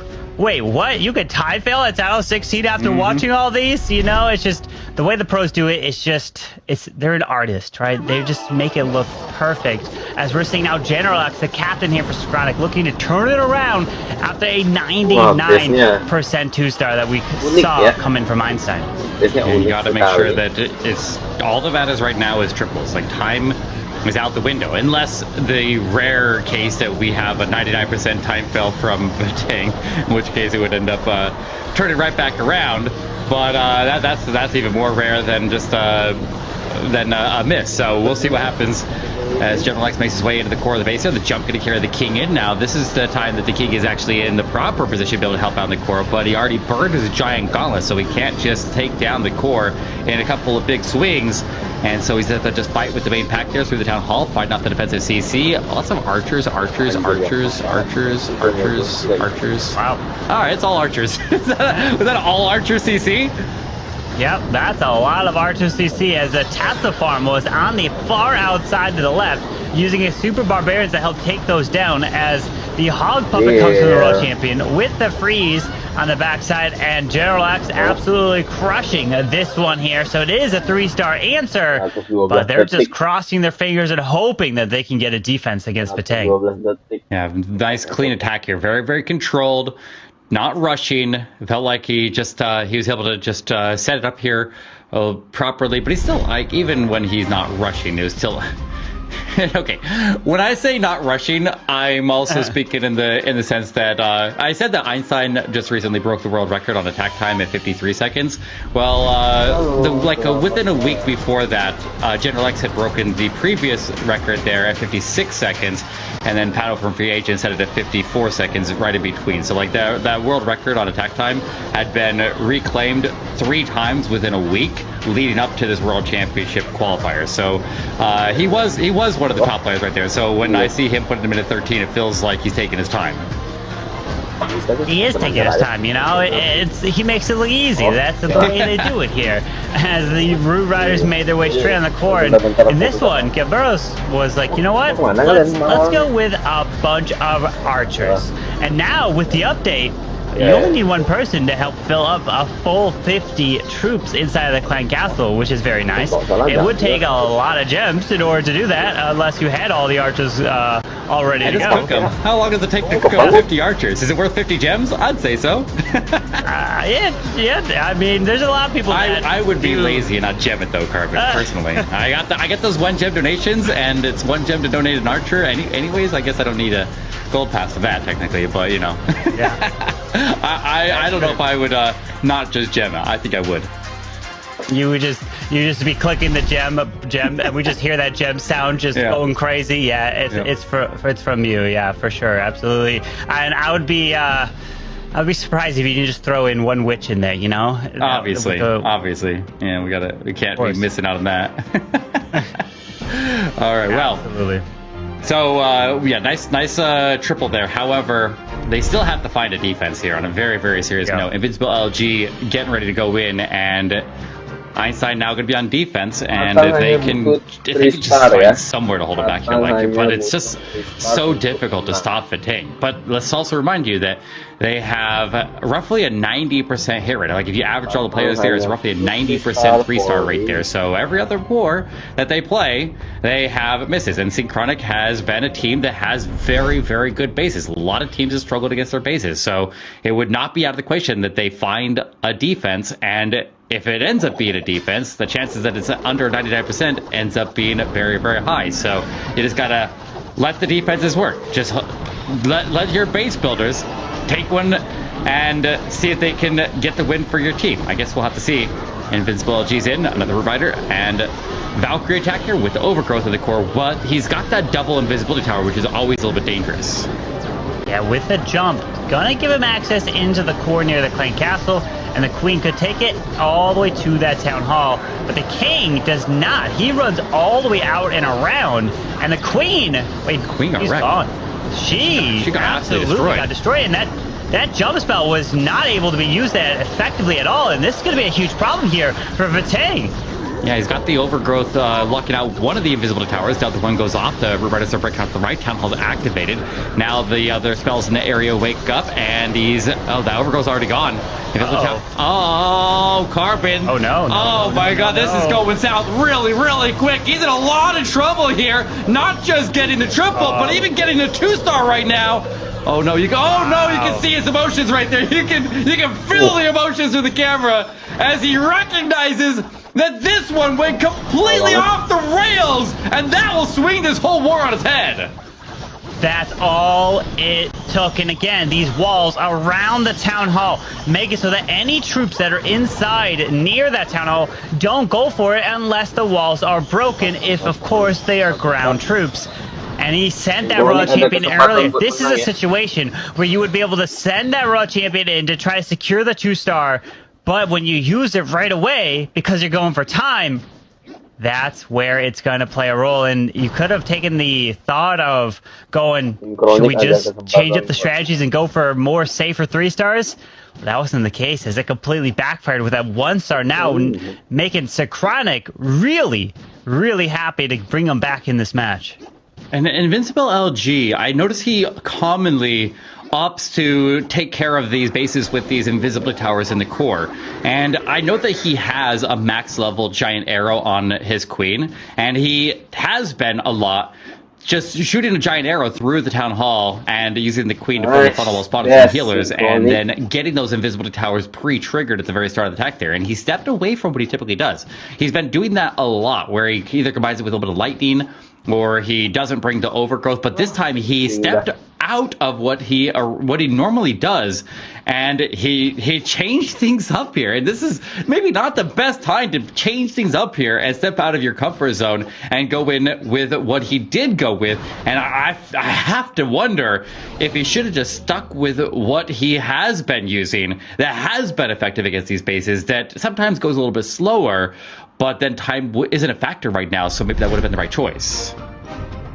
And a 1-star there, 78% coming in from Invincible LG, and that's all it could cost you right there. Unfortunately, they had Perfect War at the Perfect War at the Perfect War, and then the 1 attack. So the key thing let's take a look here, is the King. He got pulled to the outside somehow. Was the jump spell maybe not placed so that the King could take the jump over the wall? Yeah, how did he end up out there? I feel like it is. No, he didn't get in. I don't think it gave him access. Oh, and then he gave up the protection for the queen. The golem jumped, so weird. The queen died through ability? Did not want to go in. Oh, yeah. Notice he commonly... 78. Weird. The queen died through ability? Did not want to go in. Oh. It gave him access so that the King could take the... Take a look here, is the... All could cost you right there. Unfortunately, they had Perfect War at the Perfect War at the Perfect War, and then the 1 attack. So the key thing let's take a look here, is the King. He got pulled to the outside somehow. Was the jump spell maybe not placed so that the King could take the... here, so it still could swing here if somebody has a mistake on the other side. So it's not over till it's over, so fight all the way to the finish as Philip goes in with a Root Rider attack of his own. So a 2-star here will still be a tie war if we see Lancelot come with a triple, but time, though, would be the question mark if it ends up tying in terms of percentage and all of that as well. But we're going to see the Warden with the Root Riders coming in already did burn the ability, as the Town Hall is barely now just going down from that Royal Champion, as the Queen's making her way left, does still have the King ability.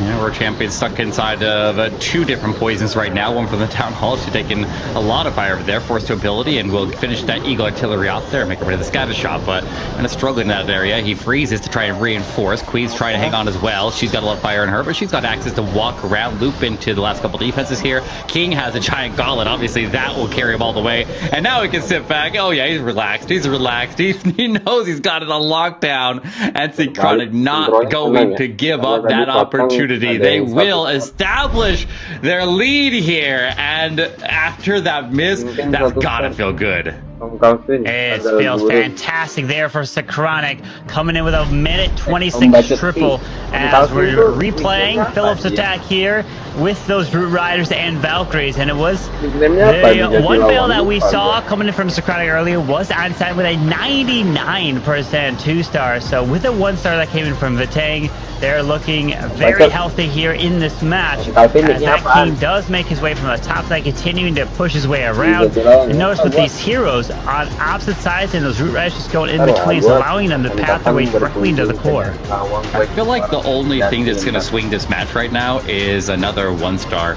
on the side of Synchronic, because the miss there, because that 1-star from Vitang ended up being such a low percentage. Like Synchronic doesn't really have the bar set crazy high here, and with the misses that they do end up putting up every once in a while, being such high percentage in 2-stars, I think it would be very, very unlikely for this score to swing. But then I would have said the same thing about Vitang having a big miss there. So you never know what's gonna happen here. And that's what makes it more exciting there. But yeah, so much relief there as you see Philip celebrate his 3-star, and you know that they feel like they got this one in the bag right now. They just gotta hold on for the ride. They're just gonna hang on, try to make their way to the grand finals, guaranteeing themselves a silver ticket if they win this match. And none other than Na'Vi is waiting in the grand finals to take on the winner of this match. And remember, since it is double elimination, the team that wins this must defeat Na'Vi 2 times in a row in order to chance to have a golden ticket, as Lancelota has the final attack that's coming in for Vitang, and he's looking to bring a 3-star, and then crossing their fingers that a defense will come in to try to stop Mark of Synchronic with his final attack. If this war swings again, everybody's going to be losing their mind. The fact that it has already had 2 swings is kind of rare for these Town Hall 15 matches, and so this has already been one for the record books here. But Lancelota has the pressure on. If they want any chance of pulling this off here, then obviously he needs to make this one work right here. So I like that picture they got for him. That was actually the picture of Lancelota in the 2019 World Championship when he played back then. So the old school jerseys, the old school picture right there. I'd love to see it right there. But yes, if they make it into the World Championship and somehow recover this, it would not be their first entry into a World Championship in Clash of Clans esports. Been many years since that, as we have a Siege Bear coming in with the P.E.K.K.A.s, and the Root Riders moving straight on in, and that early Warden Eternal Tome pushing right on in towards the Town Hall. And that Queen and King are to work together through a jump spell so they can try to make their way down to the bottom side. But the Ice Bombs are coming out. Remember, the Root Riders won't go for them. Only the Valkyries will, as he does have a Poison Lizard with that Warden, which ended up actually dying off pretty early, so no longer will be able to help push through these Ice Golems. And he's still got the poison. I'm not sure why he's not using it right now. He's holding it. Well, he doesn't have any freezes. Town Hall still standing. Alright, well, the Town Hall is going to be a little bit of trouble here. It's doing a lot of damage. He's still got an invisibility tower right next to it. That's going to be triggering right now as the Hogs go directly towards it. And now he's still stuck on Ice Skull. What's going on here? Are they tripping on the finish line? No, I mean, he's got Queen ability here and Raw Champion ability. Remember, the RC ability with those Hog Puppet is so strong. She can almost single-handedly triple a base on her own, right? That's how strong she is. True. As she goes invisible and can pop the ability to try to finish it off near this monolith. Yeah, and he's going to put all of his Super Barbarians into his stack at the very top of the base there to break the wall, since he doesn't have any more wall breakers. He already used them all up there, so they'll get through the wall there, and at the same time, they're tanking for the Road Champion. The Hog Puppet spawns and gives him 9 extra Hog Riders to tank for the Road Champion as well, and it looks like he will get the triple here. So I was a little bit shaky right there with the Town Hall again, but he does ultimately pull it through. And now, moment of truth. Let's see if Synchronic can just hold on for their last attack here and move on to this grand finals to go play against Na'Vi for the golden ticket. Yeah, they're gonna do their absolute best here with a minute and 46-second attack there that came in from the Lancelota, as we're replaying his attack, and Vitang sitting at a 70. Well, you'll add the attack from this one, putting him to 13 stars. So they'll be at 13 stars at a 95.6%, while Synchronic is currently at a 79.8. And what we're gonna have to see is if Synchronic can get a 80% 80% will be the victory. Remember, they gotta hit at least 2 stars. 3 stars, guaranteed victory, but 79 for the tie, 80% for the win. Can Mark hit that mark? Forward to Mark will try to hit that mark. That's literally, it's in his name. He was training for this his whole life. So we'll see if he can pull it off there. But yeah, that town hall made me nervous right there. I'm gonna be real with you. That town hall looked like it might have stayed standing right there, and that makes me so nervous. Those invisibility towers, like, they're so dangerous, and that's why when they are, like, when I'm given the option to not have to rush an attack, and I can get the invisibility towers triggered with like a log launcher, I almost always take that option. But these guys still stick with the siege bricks. Those invisibility towers are such a pain to be able to get triggered, and we see a lot of different tricks that these guys break out there to try to deal with them. But now all the pressure of this war is on to Mark. He doesn't have the bar set very high, but we see how small mistakes can cascade rapidly into bigger and bigger and bigger problems. It happened to Vitang. It could happen right back to him. So, Cat, you have to keep your cool here. You have to keep focused, and you have to make sure that you lock in at a minimum a high percentage 2-star. 80% 2-star is the mark that he has to hit with the Root Riders and the Valkyries. If you get the 3, it's a guaranteed win. Obviously, you're going in all out here with that warded down to the bottom side. Root Riders, Valkyries as well. Super Barb setting the funnel. Gonna push his way in towards this town hall as that King's gonna look to upset the funnel and continue to push these Root Riders right on in. Yeah, the Golem tanking for the Queen, but the King also tanking in that area there as well.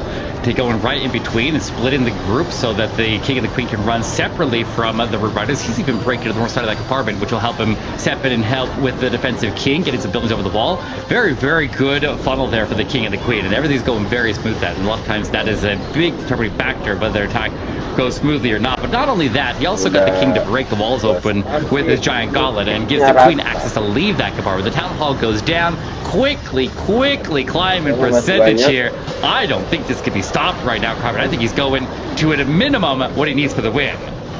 Yeah, with that Queen going invisible, she's continuing her way up to the top side. Still has a poison freeze and drops his rage spell for that Royal Champion to continue her way around. And there you go. He passes the 80% mark, and we're gonna see Synchronic taking the victory over Vitang and making their way to the grand finals to take on the one and only Navi. And the winner of that will be getting the first golden ticket of the 2024 Clash of Clans Esports. Trust your defenses. Trust your defenses. Trust your base builders. I think that's the moral of the story here. You have incredible attackers from these teams, but at the end of the day, it was a defensive win that got him that. Like, the 99% almost got him to the perfect war there. But wow, what an impressive war right there. And you just very rarely see a comeback of that level at this stage of the tournament. And just to see a 1-star in this big of a match here that swings the board into their favor, that was absolutely wild. What a crazy one here, Carbon. Yeah, you gotta feel for LG, the feeling. Hoki sinkroning ya.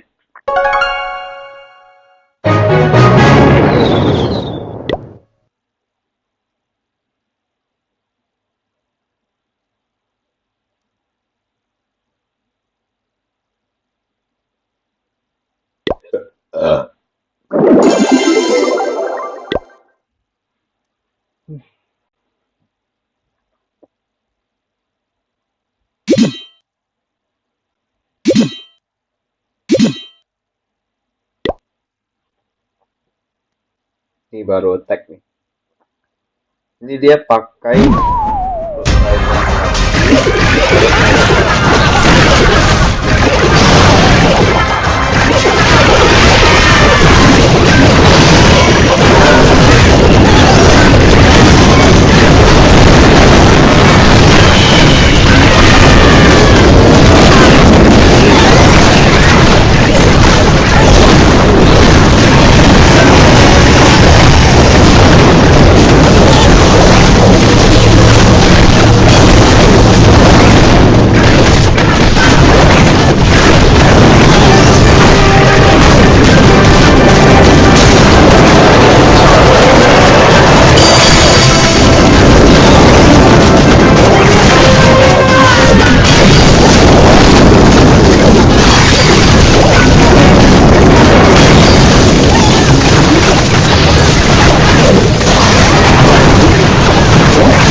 udah rata.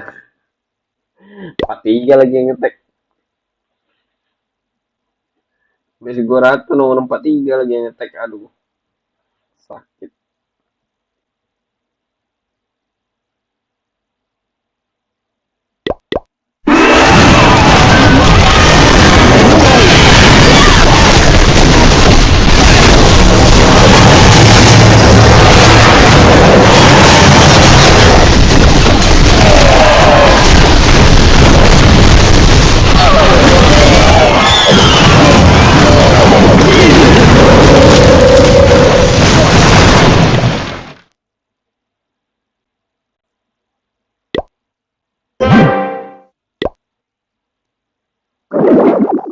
Temen-temenku udah lebih pada nggak main.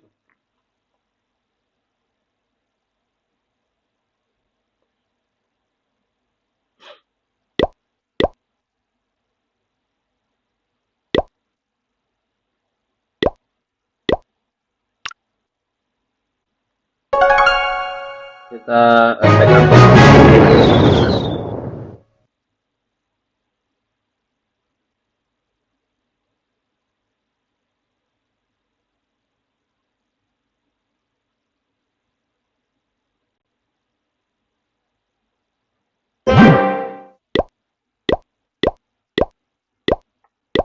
Kita attack akun kecil.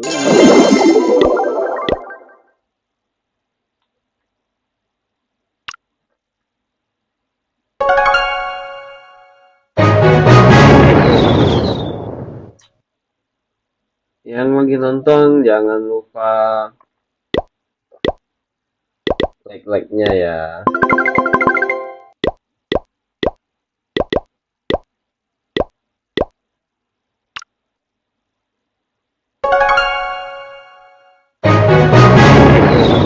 Bantu typingnya yang mau sharing-sharing soal COC boleh ya.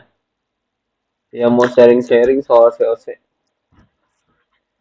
Ini kalau kalian pakai trop kayak gue ini. Yang pertama tuh kalian cari yang defense-nya paling banyak. Nih di sini defense-nya banyak kan. Nih. Kayak tahun di sini.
Yang gua parahnya.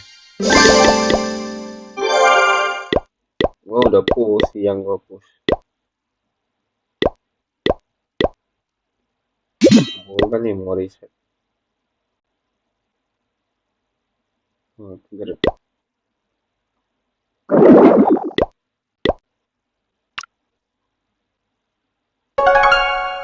Yang lagi nonton jangan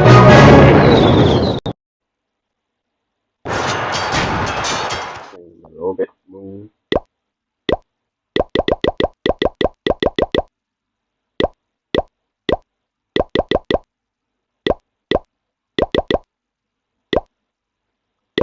Kita ngetek.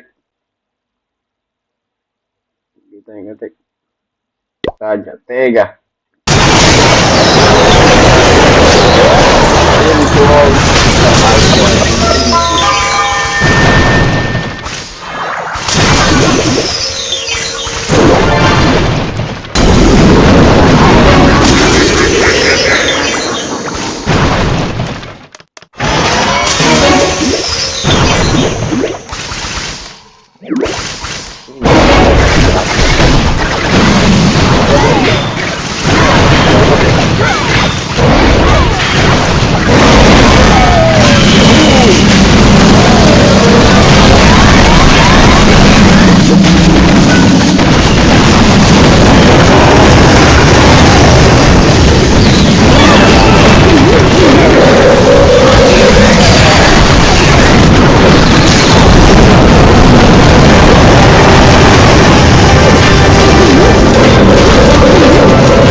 Jadiin musuh aja.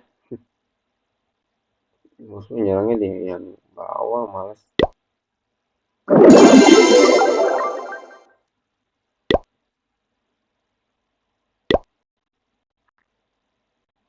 Lanjut final udah mulai belum ya?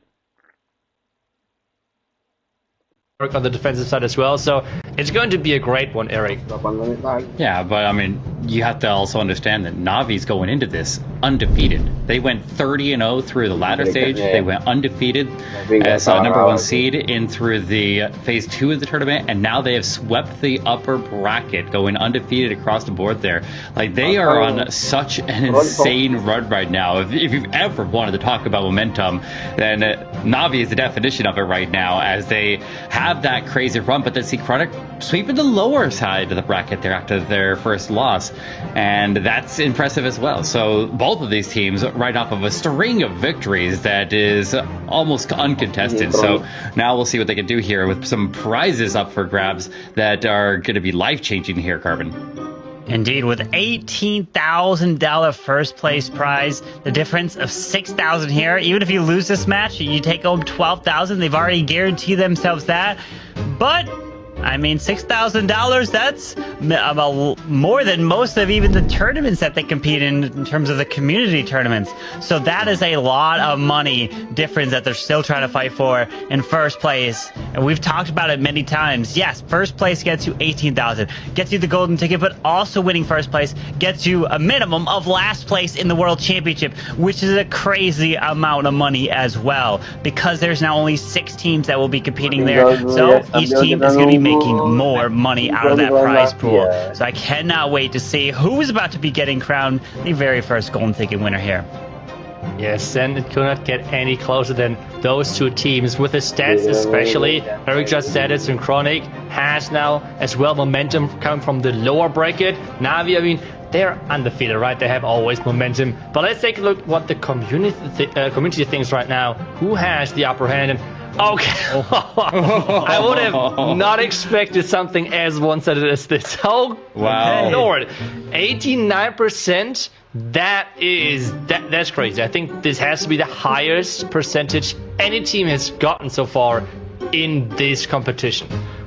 Oh, Navi is a fan favorite. They're the most popular Clash of Clans esports team in the world, and when you combine that with the current records they have, and if you look at our predictions, they are pretty much the same. So wow, Navi just feels unstoppable right now. They feel like there's no team that can beat them right now, and I don't know if any team can really take that away from them. So I guess Synchronic will try their hardest, but no matter what, it's going to be a tough match. It is going to be a tough match there, but Itsu, what a comeback from yesterday on your predictions. Wow. You were dead last and now on the verge of going perfect. I mean, you're not going to go perfect now that I said it, but... Yeah. And... Wait, you're saying Navi's going to lose? There. I mean, there That could what be a you're saying, bracket Carmen? reset. Who knows? I mean, we got the power of jinxing on our side, right? And so that's you just never know what's going to happen here in this meta, right? I'm just following the calls of the community. I mean, they are perfect so far as well today, so that is for sure something. But let's take a look at the stats, because I mean, I can now understand a little bit more where those 89% of you guys are voting for Navi, because take a look at those stats. 99.9% average destruction, 14.9% average stars, which is just absurd. It is crazy how high those numbers are. On the other side, those in Chronic are really solid there as well. With their lineup, those stats are really impressive still, Eric. Yeah, it's still like an average of 90% as the 3-star rate there, meaning they miss once every other war, and that is really impressive here. So we would hope that they can continue and make sure that this specific war obviously is going to be much higher pressure. Maybe some of those misses were in the latter stages where things are a little bit more relaxed and they're playing through 30 wars, and that's a little bit different there when you're having this high pressure situation of going against Navi in the grand finals. And but Navi's stats are crazy as well, because if you look at what we have here, like we have 2 misses total, and that is over the course of now 37 wars. So that means in 385 total attacks over the course of this World Championship Golden Ticket competition, they have 383 triples, only 2 misses total for this entire competition, which is mind-blowing. But on top of that, they're going insanely fast as well, and they have some of the most competitive times on top of their crazy hit rates. It's so impressive to see what Navi is bringing with the fast attacks being under a minute 20 with majority of their hits, and then even trying to get as close to the 60-second mark as possible. And Synchronic, they know exactly what they need to do. They need to be hitting a minute 10 for each one of their attacks to be trying to compete against Navi. And not only do they have to do it once, but they have to do it twice in order to have a chance to try to win a golden ticket here. So I'm curious on, do they bring any other attacks other than Root Riders and Valkyries? Navi is the one team that has had to use less bases than anybody else. So Navi could, in theory, have some bases we haven't seen yet that is prepared just for this moment here, Itsu. Yeah, that could be for sure an option.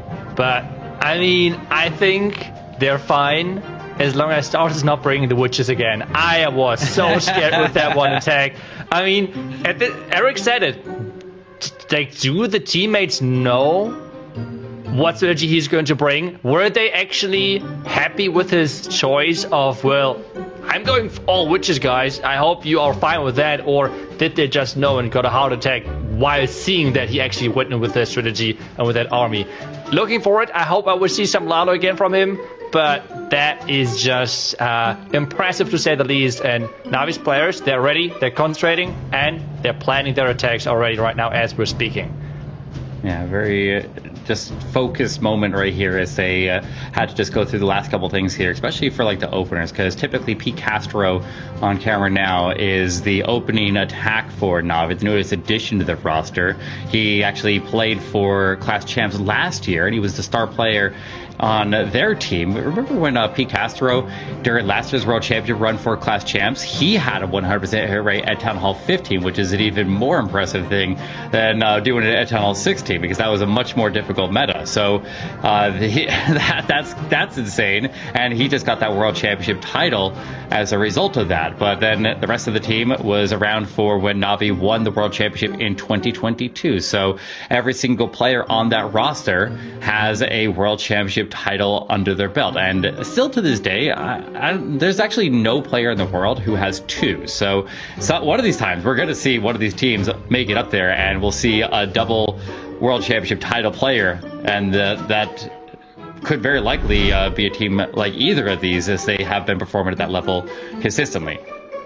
I mean, odds are eventually the Navi players will get 2 world championships because they've been a part of every single one. Well, not every single player has, but the majority of them have. So they have so much experience, not only on the world stage, but in person as well. There's been some years that it was fully online, and then the rest have been in person with the bright lights, the camera, the audience. And it's a completely different feel than when you're playing at home. It's you have that experience. What is it like to play on the big stage that all these players are trying to fight for? I mean, it's just so different. You obviously hear the audience. You obviously as well feel when like people are like stamping on the ground and like just making noise. You just feel the energy as well. It is completely different than sitting in your room having to think about things like, oh, there's light shining in my face and things like that. You don't have to worry about that on stage, okay? This is complete different problems. And as well, something we can highlight is all of the players obviously have different priorities when it comes down to where they're attacking.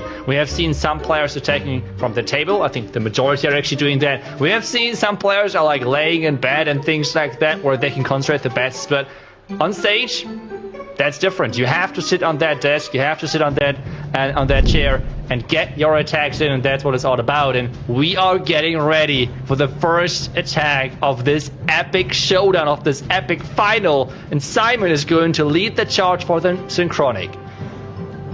That's right, and P. Castro will be playing first on defense. And guys, it's underway. I'm stepping out. You guys have fun with this. This is going to be a wild, wild war, and I can't wait to see it from the sidelines. Thank you, and here we go. The grand final match is set. Navi taking on Synchronic. If Navi wins, they'll be getting the very first golden ticket of the Clash of Clans esports this year. But Synchronic is looking to try to upset them and force the market reset as Simon is starting in with the Root Rise. The Valkyries pulls out that Ice Golem Clan Castle nice and early.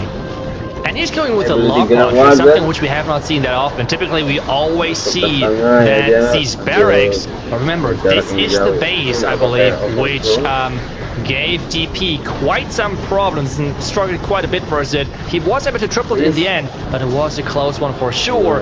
As Simon is now pushing in, the core should get taken care of this lock launcher with the troops coming out of this. The Queen, I believe, is charging from the bottom side with the Royal Gem together, and everything is pushing further towards the Town Hall. The Town Hall is all the way back on the other side.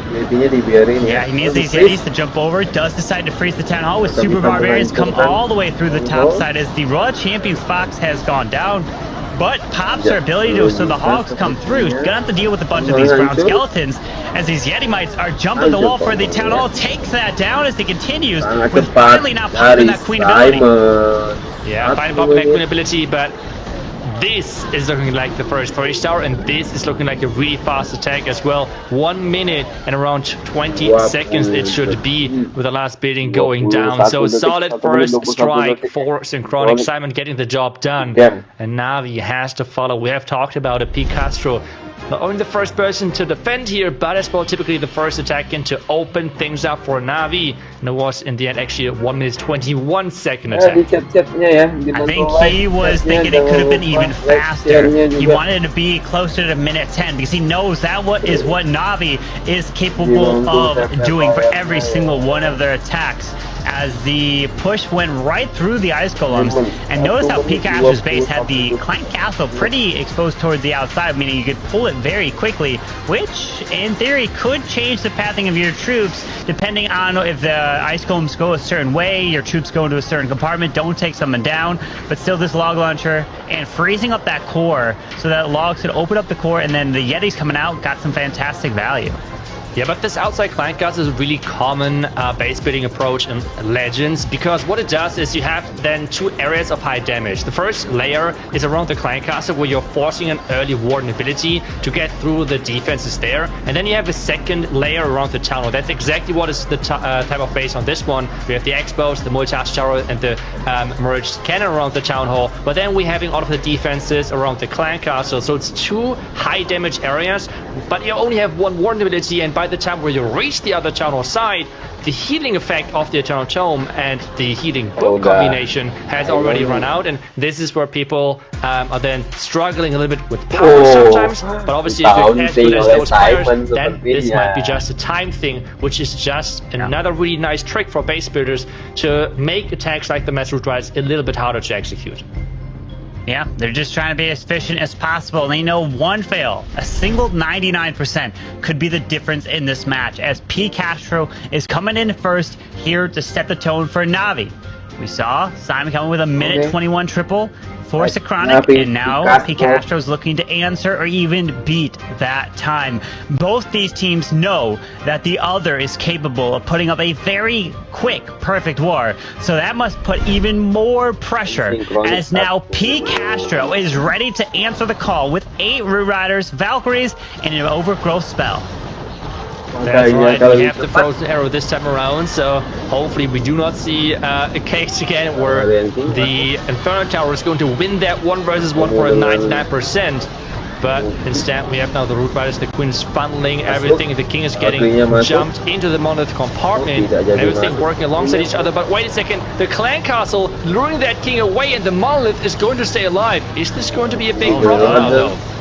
We've seen these issues before where if the King doesn't take the jump spell, it causes a big issue. He does take out the multi-target Inferno, but the Valkyries from that Siege Barracks is coming back to help go in for the Monolith here, as the King is running his way down south while he did overgrowth that whole core of the base. Yeah, the Overgrowth spell is quite nice, but remember, the town was then one of the last buildings, so he needs to have enough power, he needs to have enough Root Riders alive to then come back through those defenses and get towards the tunnel. Now we have the Overgrowth spell running out, the Warden is getting targeted, the King is going in, taking some defenses out. It's going to be enough power. The Rage, the Tornado Trap, delaying that Royal Champion though. Yeah, the King's getting spun around, does wall break from the top side, actually used the wall breaker to jump to help open up the top of that Super Barbarian. Very nice wall breaker, a small little detail that can help with time of damaging the building. Does have the Queen ability. It is a 3-star. But it is slower than what Simon did for Synchronic. This is going to be a 1 minute and 36-second 3-star coming in for Navi. Yeah, so we have the early lead for Synchronic, but we have seen now matches so many times changing the team in the lead, with teams messing things up, even getting the 3rd star, but as well time attacks. Like if one thing is going wrong in one of those time optimized attacks, well, things can go downhill really quick, and let's hope that this is not going to happen to any of those teams, but there is always the possibility. Always a possibility, but Pikachu was able to recover after the King didn't take the jump in, but still getting a 3-star and a perfectly placed Overgrowth spell covering that whole core, and did end up finishing on the middle of the space and saving that King ability for the end of the attack. Really got some very nice value, but we have players, Klaus, Gaku, Stars, and Kazuma, who are going to be looking to bring that average attack duration even lower.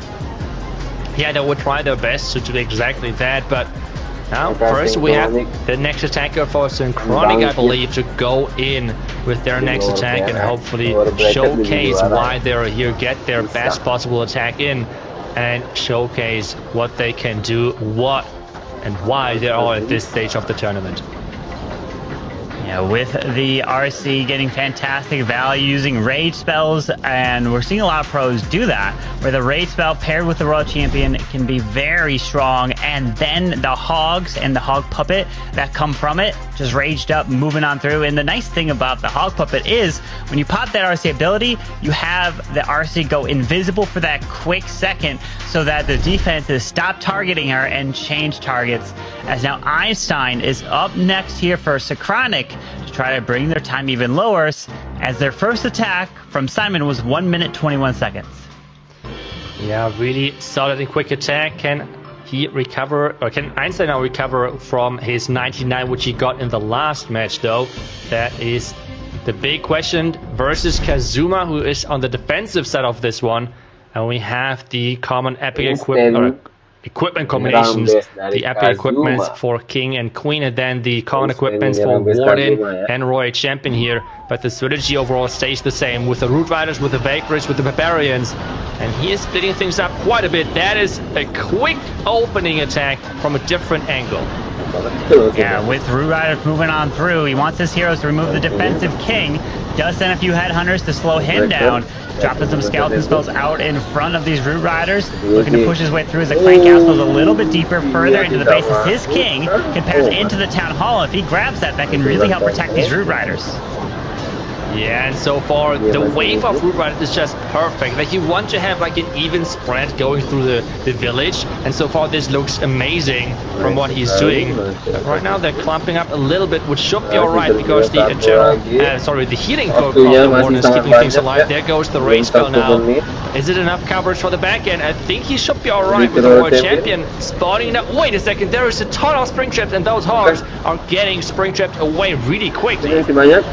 With a minute now just passing in the attack, the Queen's continuing through this expo. Super Barbarians are perfectly used to help clean up the outside buildings, taking that down, and Einstein is delivering here with a 3-star. He did get a 99% in his previous attack, and what an answer, coming in with a very quick and efficient triple here for Synchronic. Great attack there, which hits at a minute 14 for them now. This means they're even improving their average time to 1 minute 17 overall total. Remember, Di Castro just 3-starred with 1 minute 36 seconds. So overall, quite some lead right now for Synchronic, but we're waiting then for the second attack for Na'Vi to make this an even battle. But the approach looked amazing. I mean, he has sent the king for the Town Hall, and then he wanted to swoop around the entire Town Hall compartment with his Root Riders, and the spread, the pacing and everything was just perfect on this one. Yeah, with a very nice Warden ability, preventing, with that king, preventing the Root Riders from going into the Town Hall, help them move their way right on behind it to get that nice value. And those super minions, he did indeed have come out of that siege barracks, and not Valkyries, so the super minions could just fly over the walls and to help assist to pick off some of these buildings, which included that single target Inferno right there. So great attack here from Einstein. I can only imagine the pressure that you're under at this stage with what's on the line. Yeah, everything is on the line for those two teams. The first golden ticket would mean so much to them, because we need to highlight this again.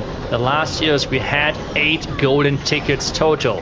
This year it is 6. So winning one of those golden tickets early on is such an incredible milestone for your team, because you do not have to worry about that anymore than for the rest of the year, with knowing that there is way less golden tickets now for this year available for the team. So this match is stress on the highest level. It really is. Their hands are shaking trying to deploy the troops. I know, at least they don't have to do any skelly donuts, right? Because if their hands are shaking for those, that's where you can make you can mess up your attack, because skelly donut attacks, they're just too slow. They're not efficient enough, just like these Root Riders are. So it's really up to now Klaus to be attacking next. All right. Na'Vi does not usually always have the exact same order. Sometimes they switch it up, but Picasso typically for Na'Vi likes to really start it off to bring in the first dash. So let's see what Klaus can do here next for Na'Vi. Klaus, the fan favorites, going in with the Root Riders. He has the jump in there. He has some war breaks to have the separate hero dive probably. But we have seen exactly this base causing quite some problems earlier. Every troop disappeared in the core, and I think it was one of the higher times in this tournament. It was like a 3-star with 2+ minutes, so he needs to make sure that this is not happening to him, because this core is dangerous. It is, as 3 ice golems come out, dropping skeleton spells out in front, wall breaking, so the Queen can walk her way up into that monolith, pops that early Warden ability, going to move his way on through to the ricochet cannon.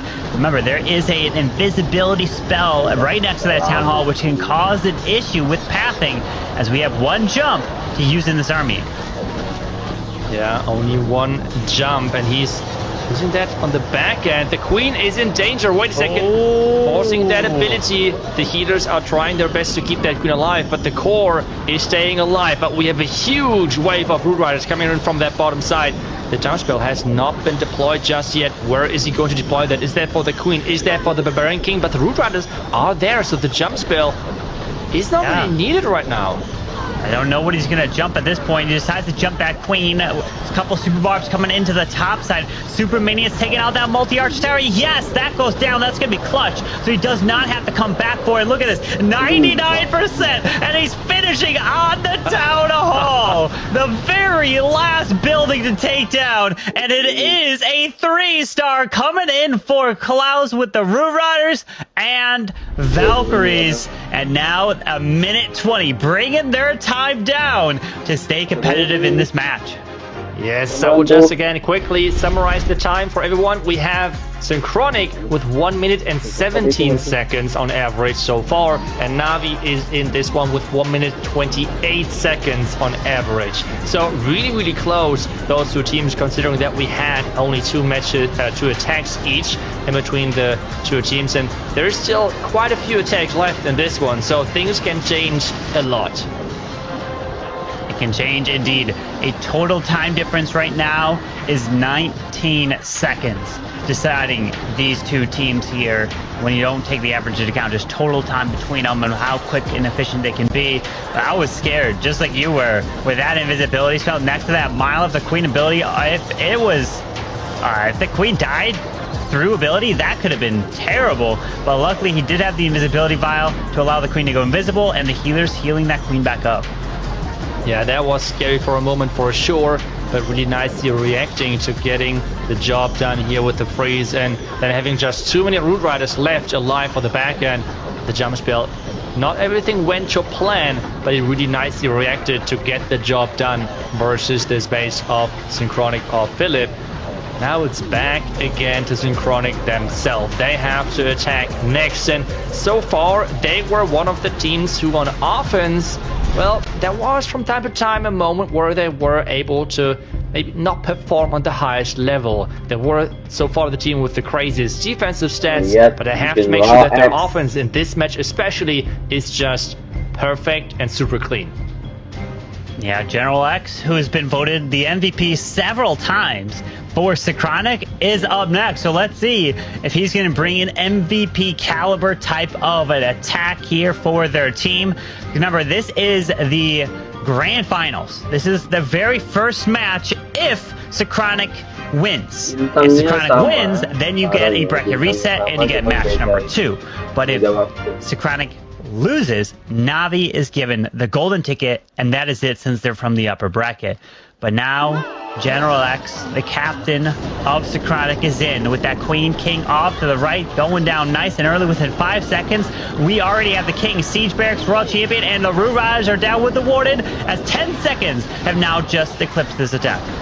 He is moving fast indeed, pushing his King with the Root Riders into the core, where the Royal Champion is already deployed down there at the bottom side to take down the front tower, to take down the defenses which are out of range of those Root Riders. The Queen is just going around the right side, but one thing which is important on this base, first off, the monolith is really isolated. Second thing is, there is no defenses inside that tunnel compartment, which means Root Riders are less likely to open up that tunnel compartment.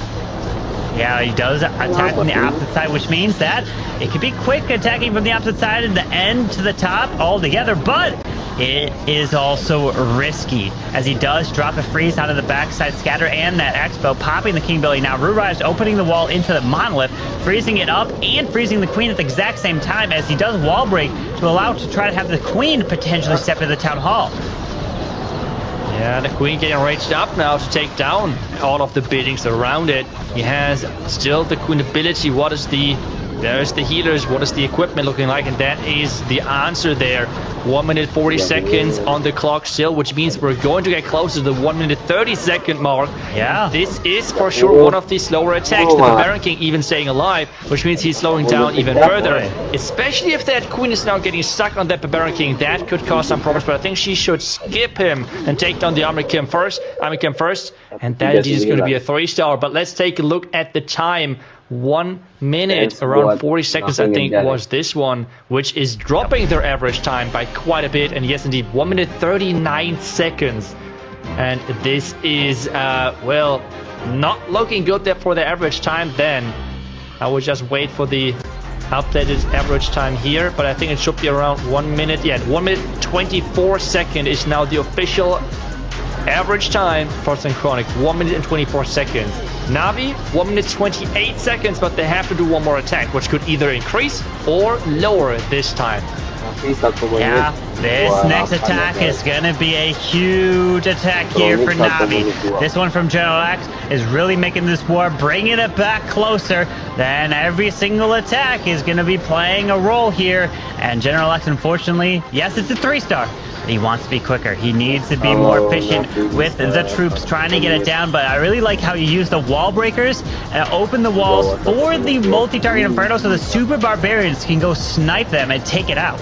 Yeah, and just the skeleton spell in the middle as well with Inferno, like with the Town Hall Inferno being too close. It did not get the value really. Overall, it was a great plan, not gonna lie, and especially the idea of wall breaking and Super Barons to take down those island Inferno towers was a really smart one, but it did not pay out then in the end for him to actually get a quick attack as they would have needed to keep their advantage.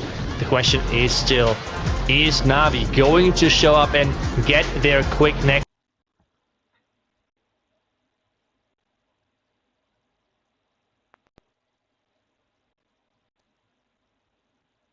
Oh, jaringanku jelek.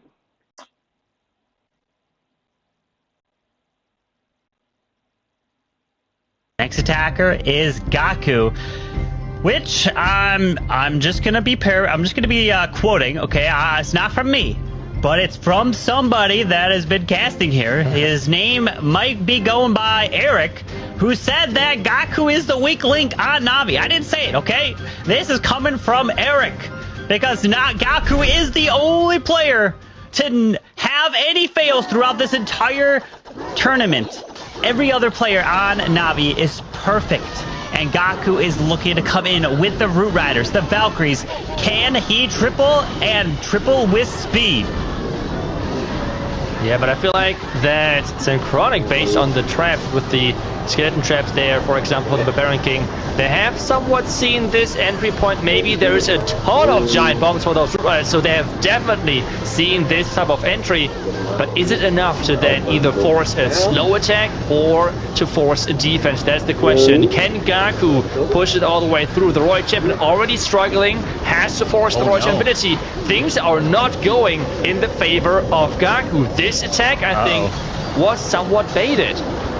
Oh boy, we have the Queen abilities already been forced. The RC, her abilities already been forced, completely trying to make his way all the way around the space. Remember, he just kind of dropped that overgrowth, means it's going to last here for quite a while as he's going to have to end through this back section and then come back into the core to grab that Town Hall. No more wall breakers, so he's going to have this Queen reach and grab this multi-target Inferno. Eventually, with 2 freezes left, he's got the Super Hogs coming through, so it's all about these troops making their way back for that Town Hall.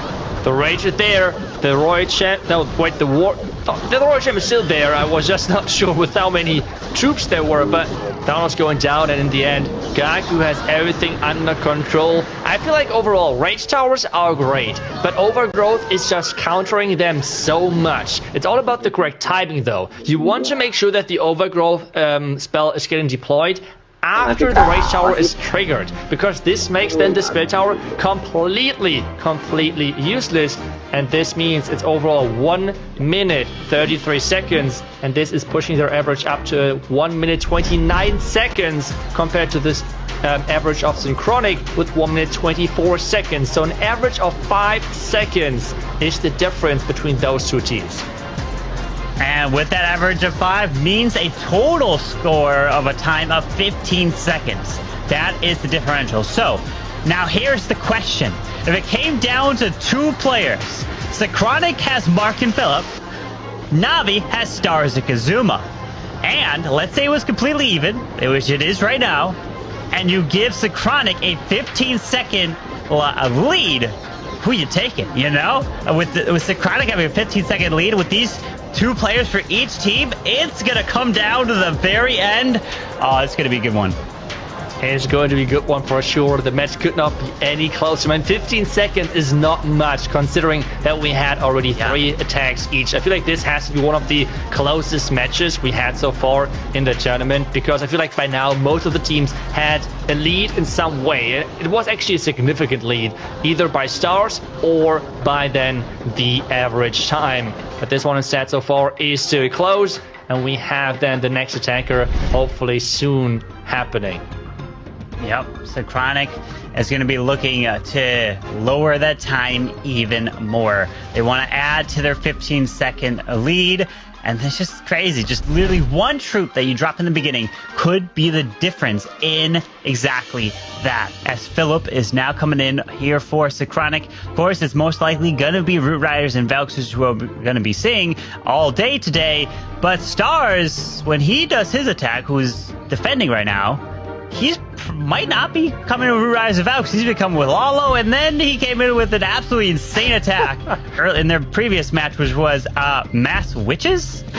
Oh god, please don't do it again, Stars. But we have Philip first, who so far has been really incredible within those attacks, and he is going with the Electro Dragons. Okay, this core is really compact, so I can totally understand why he's doing it. Oh, that was genius. Getting the Rocket Loon in there, and with the chain of the Electro Dragon, he's actually taking out the air defense for the funneling. That was really nicely done. Really smart move to start things off. Getting the pathing right for those Electro Dragons, with then the Queen and the King now pushing those Electro Dragons into the core. But he has to get those freezes right. The sweepers should not annoy him if he's getting the freezes right. Yeah, with the King to the left, going to be able to help take out the defensive King. Tesla Farm pulling some E-Dragons there, but he needs these he only has one E-Drag. Let's make its way to the Town Hall, trying to get the chain, and yes, the Town Hall goes down. That was clutch, as the World Champion has now been deployed to the right side as the Super Dragon coming out of that Siege Pit, or out of the Stone Slammer, which we haven't seen too much here today, as the Super Dragon continues its way around. E-Dragon's got the Valley in the core, now it's up to the heroes to continue to run around.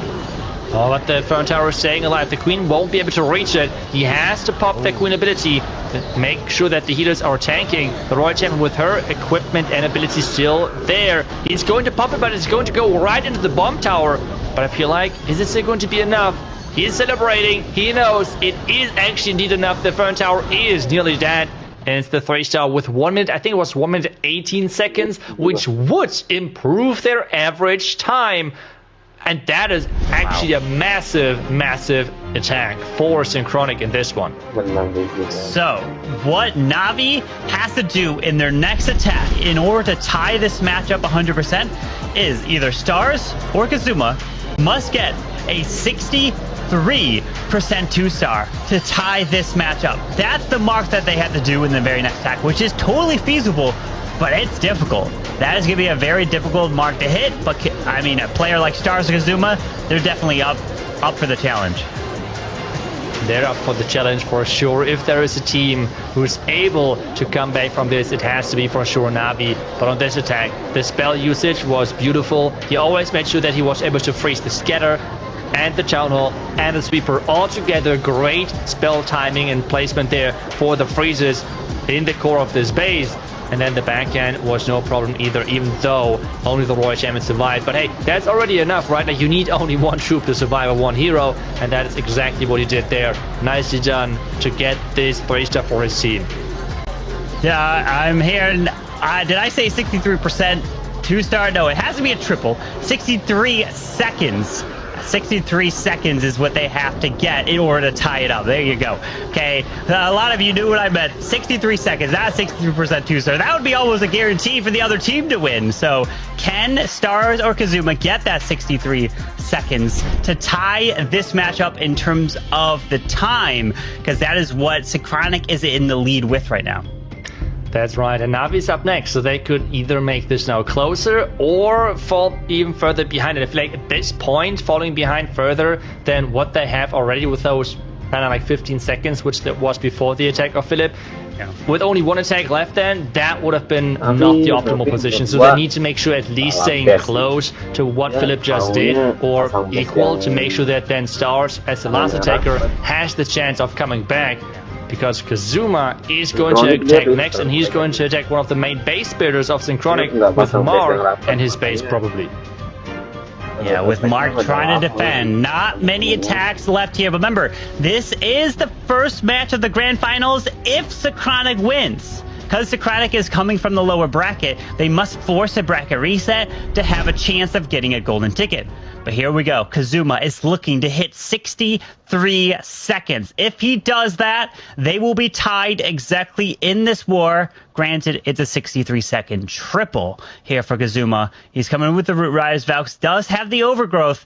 And the approach might just be having to drop all the heroes in different corners.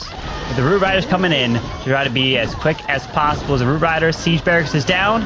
Starting in with Valkyrie Super Barbs as well to the right. King to the top. Probably the Queen might be placed up there as well. No, Queen is down to the bottom. So he's really spreading these troops out.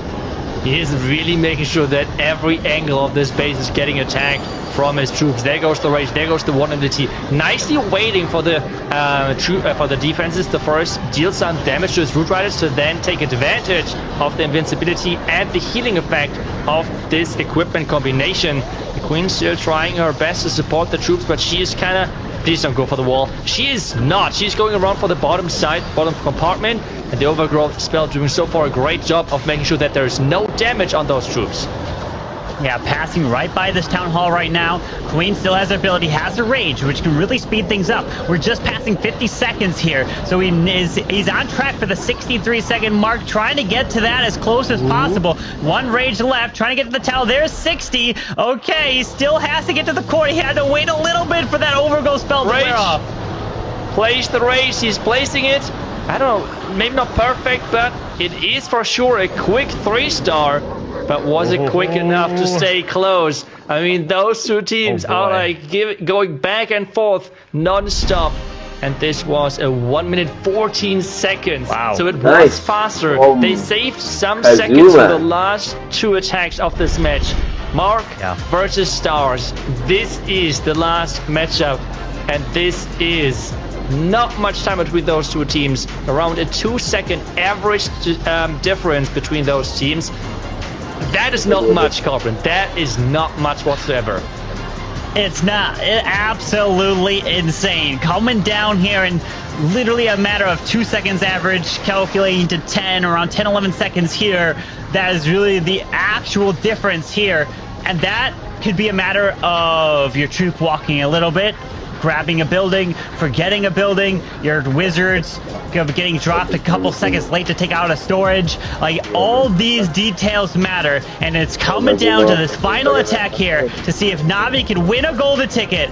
If not, they'll have a second chance to take on Socronic again, and that will determine who's actually going to officially get the first golden ticket. Oh my goodness. Maybe just a couple of seconds or even like 1 second those troops had to wait for the Overgrowth could be the deciding factor in this match. Just to think about things like that is crazy. It's massive. But Synchronic has to attack first. They're setting the bar. So Stars can react. Stars can react and decide, okay, what do I have to do? I don't even know if he has enough time to react and do any plan switches or whatever. But this is what it comes down to. Mark versus Stars. Who is going to win this for their teams? Well, this is it. The final 2 attacks that we've been seeing all weekend, even through last week, all these teams have been fighting for is the moment right here, trying to get that first golden ticket. It's within grasp of Navi. They're so close. The Socronic have to force another match in order to try to get it. Both these teams already have the silver ticket, so they got that off of the weight off of the shoulders for that. But that's not what they want. They want the golden ticket, so they don't have to fight in the last chance qualifiers, because that is going to be very difficult as well. You never know what's going to happen. But here we go. We're going to have Mark now attack here for Socronic with an 11-second total time lead. Coming in with the Root Riders, the Valkyrie. No Overgrowth here. Does have that jump spell, which usually is going to be paired in with the King. And he's using the Frozen Arrow. Those are all things which could improve the time by just 1 or few seconds, which could be the deciding factor for this one. He's going for the Healer Puppet instead. And we have the Root Riders in. They're going straight into that monolith. There is no Overgrowth, so it's all about just raw power going through that core and the 2 poison towers. Yeah, that King, look at him going straight on into the town hall. No tornado trap, which, oh, there's the tornado trap, just as I say it, pulling that King away from the town hall, so he does freeze. Will the King be able to secure it? And he does invest the rage spell to try to take it down as the Queen is continuing her walk to the top side. Oh no, but the Royal Champ is stuck inside that town of poison. If he's going to spawn those Hog Riders now, they're going to be all inside that town of poison as well. And yes, they take some extra damage. All of that could result into less efficient on the back end. Still below the 1 minute mark by now. 2 minutes is the remaining time, and this attack is moving really quick towards the end of the 3-star, at the end of the road. Yeah, every second here matters. He's got to finish on these storages. It is a 3-star, which means stars must triple in order to have a chance to win. But Mark does indeed get a triple here, sitting at a total of 6 minutes and 48 seconds total for Socronic, which that attack was a minute 16, while Navi is sitting at 5 minutes and 43 seconds. So Navi, Stars, has to get a 1 minute and 5 second triple to they have it exactly the same tied on average attack duration. Okay, 65 seconds. Can Stars do it? That's the question. I mean, that is going to be crazy. I mean, he has to speed this up as much as possible. I mean, at this point, he kind of can risk going for the 3-star. When like what I mean by that is he doesn't need to care about the 3-star. It's more about like full risk, because if he does not get this by time, doesn't matter if it's like a 3-star and 20 seconds or a 1-star. For the result in the end, they're not going to win this. So he can take all the risk he wants, and he can go as risky as possible. So I'm wondering what exactly he's going to come up with. This is the thing, though, that we have to keep in mind. We have the stats behind here that we can kind of see the time. But what they take into account in terms of the rules is the average. So even if he gets like a 64 or maybe 65, it could be like the same on average attack duration. So we're gonna have to really see if it comes down to this. He's gonna try to get as close as the 60-second mark, but it is coming down to this moment right here. Can Stars get at least below the 65 seconds? That's the mark that we're keeping our eye on here. Stars, the final attacker. Is he going to put in jeopardy his perfect streak? I mean, of course you are, right? You don't care about your perfect streak. You're going to go all out. I mean, it must remain perfect in order to have a chance at winning this match. So, good luck to you, Stars. Oh, Calvin, why are my hands sweating just watching this? This is just really nerve-wracking here. His 64-second 3-star is what he needs to win for his team. He needs to somehow get this done. Is he going to go with the Lalo? Is he going to go with Mass Witches again? He's going to go Witches, right? Yeah, I mean, for sure. We will see, but I hope kind of for Lalo, because if there's someone who's going with okay, he's going with the Lalo. Because if there's someone as multitasking specialist as he is, he's for sure, he has for sure the chance of doing that. So he is having the classic equipment combination. Going with 2 Hounds is bringing a couple of Super Barons for funneling and things like that. But he has, what he has to do is he has to play the hero dive as he's starting with a Lalo. He has to do pretty much everything at the same time, which is so insanely hard to do. Look at this. Look. Queen down, King down. They're going to move through. Remember, it's got to be 64 seconds. He's got the lightning spells. There's the lightning. It's going in as his heroes go. There's the Wallow. It's already starting with the Warden, and he's got a Diggy on the Warden. World Chimp's already deployed. Everything's coming down at once. Good luck, Stars. Oh my lord. We have the Blimp now flying towards the core. The haste spell is deployed. The Blimp is there. The Tornado Trap. Tornado Trap. There is the Tornado Trap, but it's too far behind. The tower should go down. The freeze is there. The tower indeed is down. The Queen kinda... Oh no, the Queen went down on the bottom side though. The multi-fire tower staying alive. Oh no, that Queen was supposed to clear that bottom side as the balloons are moving their way from the top. He has a lot of minions clearing the top. He still has the RC ability. Minions, 1 wizard left. The enemy Queen, unfortunately, is still alive over on the far right side, as he's going to have to push through the enemy Queen. Oh no, it's 6 more seconds. Can he get it? The minions are doing their job, but the bottom compartment is staying alive. Yeah. It is going to be the 3-star. but it is going to be a reset of the bracket because Synchronic are going to actually win this match 15-15. Because this 3-star, it sounds weird to say, but it was too slow. Stars getting 3-star, doing everything possible. I mean, do you think you could have started even earlier with the Lalo? I don't think so. I mean, that was already a master class of multitasking. Hero dive, lightnings, Lalo, everything at the same time. That was impressive. How do you be quicker than that? It was so efficient. Unfortunately, the queen going down meant that she could not clear the bottom side, but congrats to Synchronic as they were able to win by 11 seconds total. And we're going to take a look at this replay here of this queen and exactly how she ended up going down. Yeah, was it through her ability because some clan castle troops or the monolith maybe even, or what exactly happened there? The ice golem is popping or like getting spring trapped away. What is happening now to the queen? The queen so far looking good. The monolith starts shooting. No, don't tell me that no. Queen? No! Yeah. She went down in her ability. This could have been the deciding factor. That queen ability. Multi-Inferno Tower is gone. Multi-Inferno Tower means that the loons are surviving at the bottom side, and this could have been a whole different story. One queen ability, one button is maybe all the difference what Synchronic needed to win this match. That's it. That's all it takes. And now Synchronic has got another life, forcing a bracket reset coming in from the lower bracket. And Itsu, they got sent to the lower bracket from the first match, and they have come all the way back. Synchronic would have taken on Na'Vi in the second round if they won the match, but unfortunately did not, got sent to the lower, and have been dominating through the lower bracket, forcing a bracket reset to really prove who is going to be getting crowned the first golden ticket winner here. 15-15. What a match, and of course we could not have it any other way. Yeah, and take a look at that. The time overall, we had General X on the Synchronic side with the slowest attack, and then on the other side from Picasso with 1 minute and 36 seconds. I mean, those times are just crazy to think about. That they're restarting those bases like it's nothing.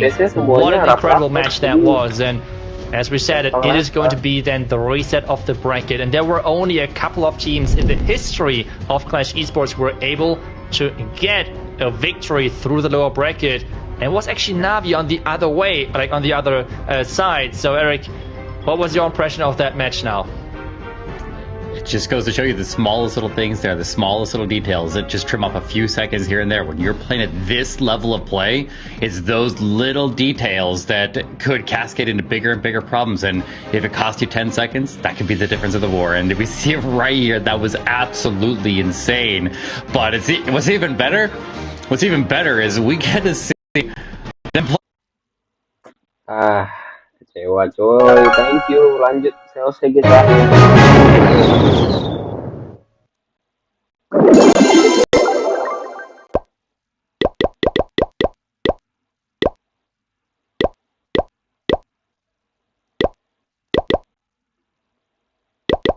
Yang tropinya tinggi, kalau masuk boleh ya. Nih, gua udah lihat di iklan gua nih, Purwokerto. Yang tropi-tropi tinggi, kalau mau join boleh ya.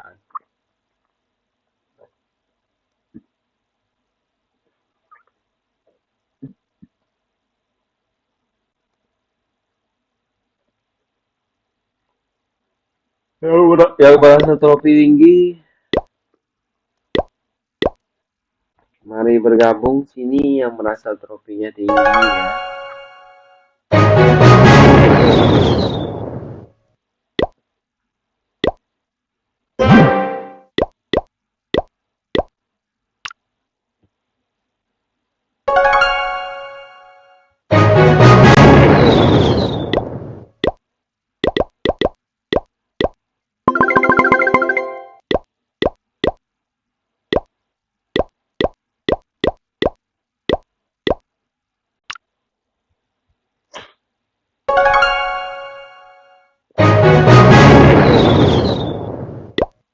Yang mau tanya-tanya boleh, silakan ya.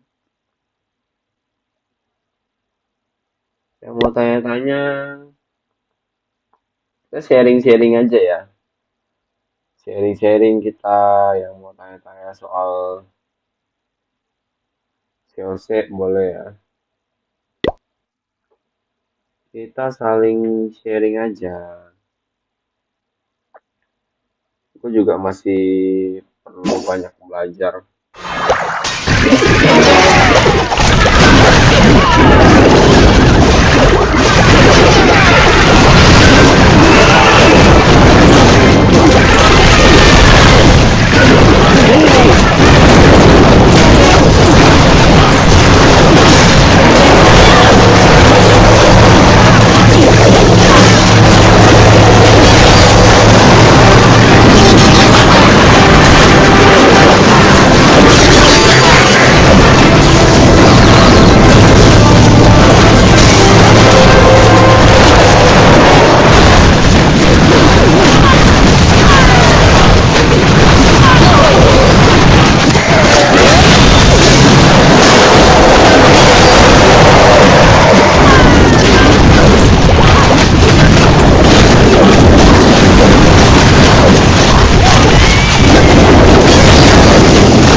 Upgrade apa ya kita ya kalau